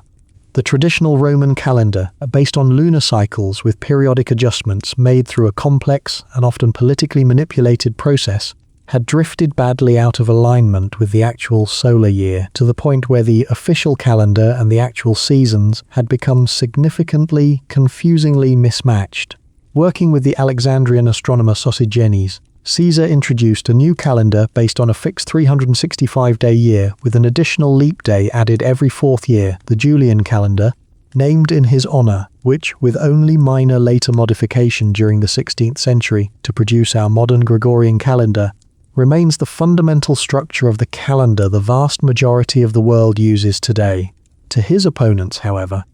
and this opposition, though increasingly quiet and increasingly powerless to act through any conventional political means, had not disappeared, merely gone underground. Every one of these reforms, however practically beneficial, represented further confirmation that the republic their ancestors had built and defended for 4 centuries was being dismantled and replaced with something that looked, in every meaningful respect, like the personal rule of a single man. Precisely the outcome that Roman political culture, since the expulsion of its ancient kings, had been constitutionally, culturally, and almost religiously constructed to prevent. Through late 45 and into early 44 BCE, the Senate, whether from genuine reverence, calculated flattery, or simple fear of consequences for withholding recognition, voted Caesar an escalating series of honors that increasingly blurred, in ways that made many traditionally minded Romans deeply uneasy, the line between exceptional human distinction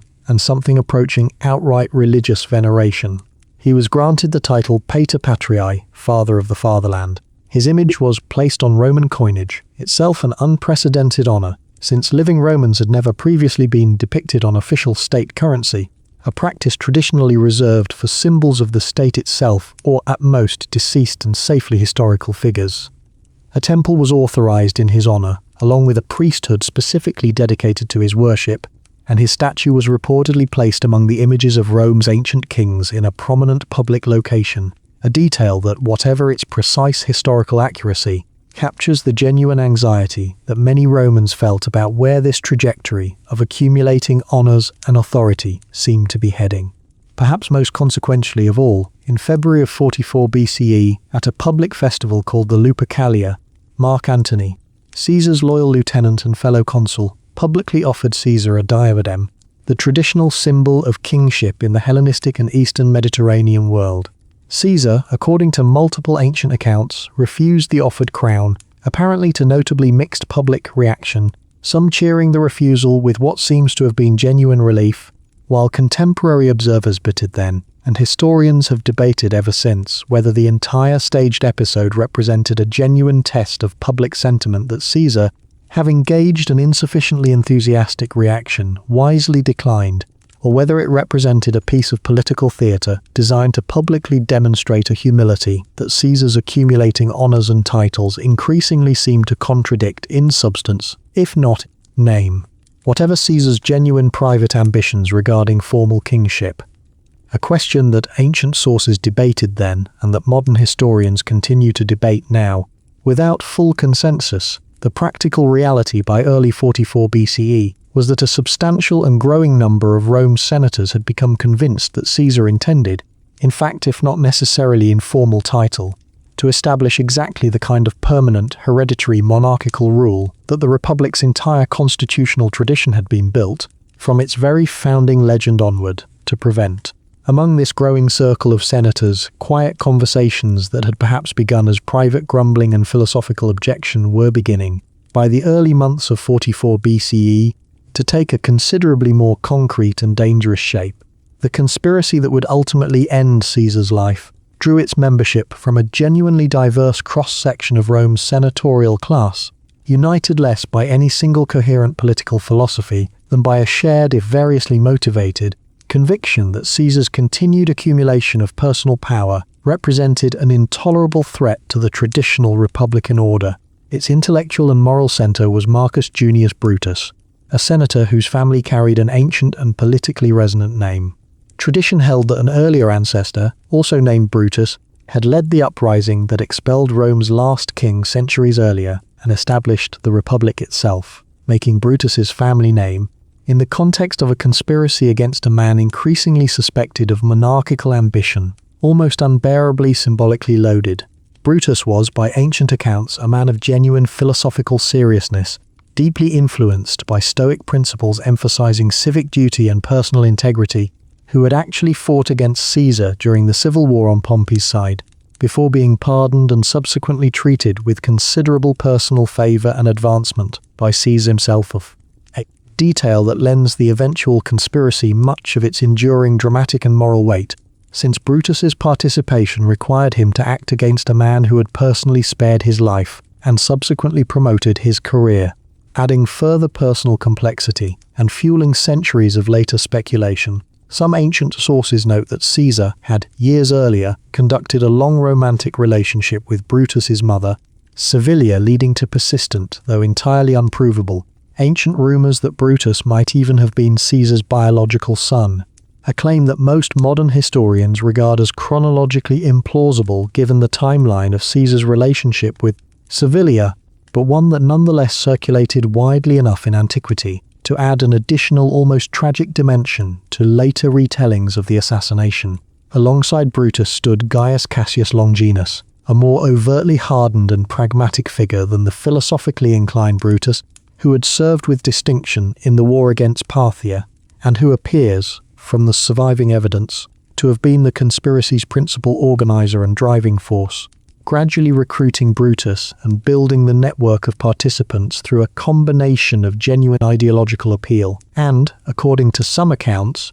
more personal grievances and resentments towards Caesar's rule. In total, the conspiracy eventually drew in some 60 senators, a remarkably large number for a plot that, by its very nature, required extraordinary secrecy, reflecting just how widespread genuine alarm about Caesar's accumulating power had become across Rome's senatorial class by early 44 BCE. Notably, Cicero, Rome's most celebrated living orator, and a man who had expressed considerable private anxiety about Caesar's dominance, was deliberately not included in the plot's planning, apparently judged by the conspirators to be too cautious, too prone to deliberation and hesitation, to be trusted with advanced knowledge of a plan that depended entirely on decisive, coordinated action. The conspirators settled on a date, the Ides of March, the 15th day of March by the Roman calendar, when Caesar was scheduled to attend a meeting of the Senate, and significantly, a meeting to be held not in the Senate's usual location, but in a hall attached to the theatre of Pompey, an irony that struck at least some ancient observers as almost too pointed to be coincidental. Caesar would meet his end within a building built by, and bearing the name of, his great former rival. There was, according to persistent ancient tradition, additional reason for this particular date to weigh on Roman minds. Various omens and warnings, whether genuinely reported at the time or embellished and amplified by later historians eager to lend the story appropriate dramatic weight, had allegedly circulated in the days before the assassination. Soothsayers warning Caesar to beware the Ides of March, Caesar's wife Calpurnia reportedly experiencing troubling dreams the night before and pleading with him to remain home, and various strange occurrences that ancient writers, working within a cultural framework that took omens and portents with genuine seriousness, wove into their accounts as signs of the momentous and terrible event about to unfold. We should be careful, in approaching the final hours of Caesar's life,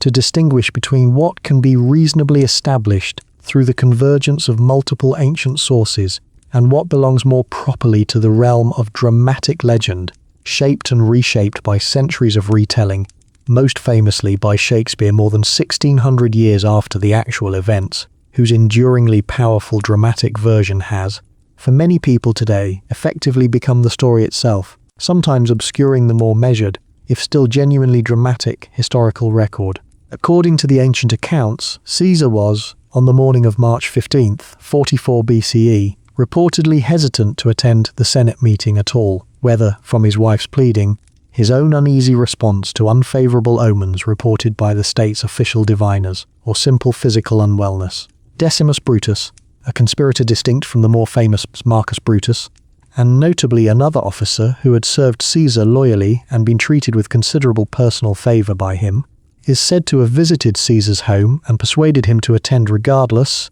reportedly warning him that failing to appear might be interpreted as a slight against the Senate's dignity, or might simply invite further rumour and suspicion rather than avoiding it. Caesar made his way to the meeting, reportedly passing, along the route, a man who had earlier tried unsuccessfully to warn him of the specific plot against his life through a written note, which Caesar, according to the story, had simply added to a stack of other petitions and letters without reading, intending, as was apparently his habit, to review them later. Upon entering the hall where the Senate had convened, Caesar took his seat,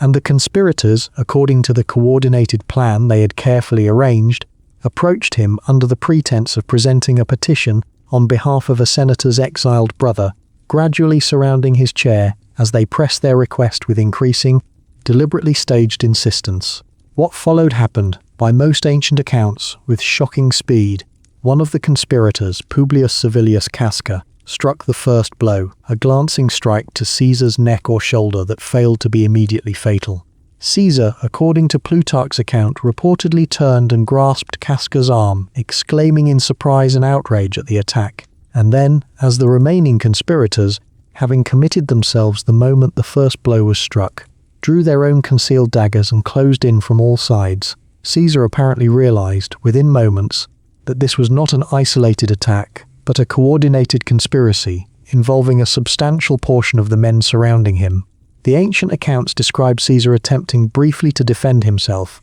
and to break free from the crowd of attackers, but quickly finding himself surrounded on every side, struck repeatedly by multiple conspirators in rapid succession. Ultimately, according to the surviving ancient medical assessment recorded by a physician who examined the body afterward, receiving 23 separate stab wounds, though of these, only one, a wound to the chest, was determined to have been fatal on its own, the remainder inflicted in the chaotic, overlapping frenzy of a dozen or more men simultaneously striking at a single target within a confined space. It is at this point in the story that the most famous line ever associated with Caesar's death enters the historical record, and it is worth being honest here about how uncertain its authenticity actually is. The Latin phrase et tu, Brute, you too, Brutus, comes not from any ancient Roman source at all, but from Shakespeare's 16th century play centuries after the actual event.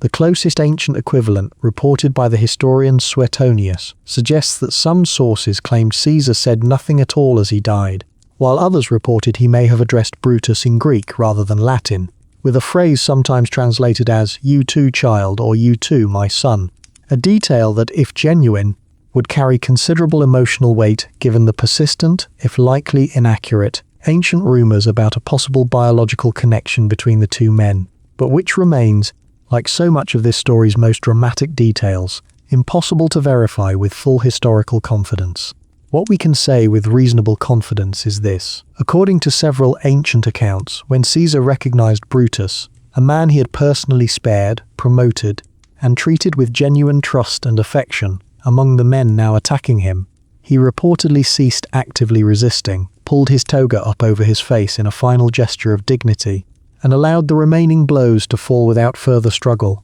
collapsing at the base of a statue of Pompey, his old rival and former ally, whose defeat, whose death, and whose entire tragic arc had been so deeply entangled with Caesar's own extraordinary rise. He was 55 or 56 years old, depending on which ancient tradition regarding his birth year one accepts.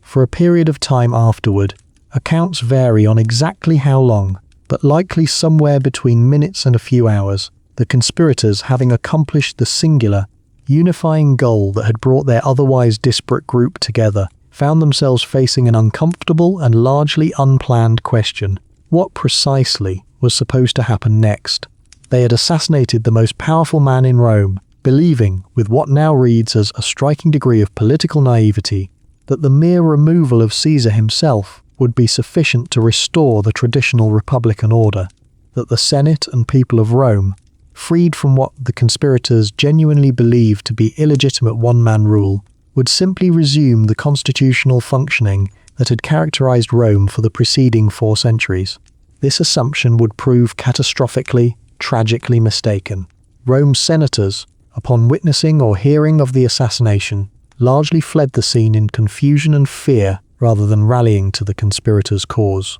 The ordinary population of Rome, many of whom had genuinely admired and benefited from Caesar's populist policies, generosity and military glory over the preceding decades, reacted with considerably more shock, grief, and eventually anger than the celebratory relief the conspirators had apparently anticipated. Mark Antony, Caesar's loyal lieutenant and fellow consul, who had been deliberately diverted and detained outside the meeting hall by one of the conspirators during the assassination itself, to prevent him from intervening, quickly moved, in the days that followed, to position himself as Caesar's political heir and the champion of his memory and his enraged supporters. At Caesar's public funeral, held in the Roman Forum days after the assassination, Antony delivered a funeral oration that, according to ancient accounts and immortalized again, in dramatically embellished form by Shakespeare many centuries later, skillfully turned public sentiment decisively against the conspirators, reading aloud the specific and generous terms of Caesar's will, which included substantial monetary gifts to every ordinary Roman citizen and the donation of his private gardens for public use, while displaying Caesar's blood-stained, dagger-torn toga to the assembled crowd. The resulting public outrage, according to multiple ancient accounts, boiled over into spontaneous violence, with the funeral crowd reportedly building an improvised pyre for Caesar's body directly in the forum itself, and then surging through the city seeking out the conspirators, several of whom found it necessary to flee Rome entirely within days of an assassination they had believed would be celebrated as an act of liberation. Far from restoring the traditional republic that Brutus, Cassius, and their fellow conspirators had genuinely believed themselves to be defending, Caesar's assassination instead triggered more than a decade of further civil war, as Caesar's adopted heir, his great-nephew Octavian, barely 18 years old at the time of the assassination but revealed in Caesar's will to have been formally adopted as his son and principal heir, allied first with Antony to hunt down and defeat the conspirators, and then, in the years that followed, turned against Antony himself in a final struggle for supreme power that would conclude, in 31 BCE, with Octavian's victory and his eventual transformation into Augustus, Rome's first emperor. The very outcome, a permanent concentration of supreme power in a single ruling family, that Brutus and Cassius had killed Caesar specifically to prevent, achieved instead, with grim and unavoidable historical irony, precisely because of the political chaos their act of supposed liberation had unleashed. It is worth pausing here, in these final quiet moments of our journey together, to consider what actually endured from the extraordinary, turbulent life we have followed across these hours. Not the daggers, not the battlefields, not even the famous phrases that history has perhaps too eagerly attributed to him, but the deeper, more lasting marks Caesar left on the world that came after him.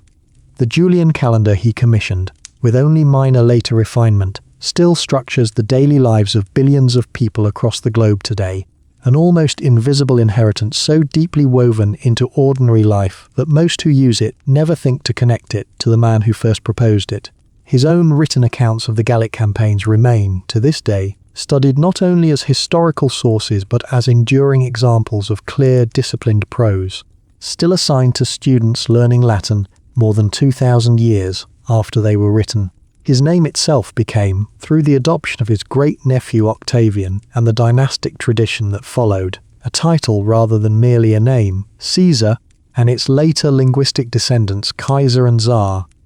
would be carried by rulers across Europe for the better part of the next 2 millennia, an almost unimaginable linguistic afterlife for a boy born in a crowded, unglamorous district of a republic that had never wanted and had built its entire political identity around preventing the rule of kings.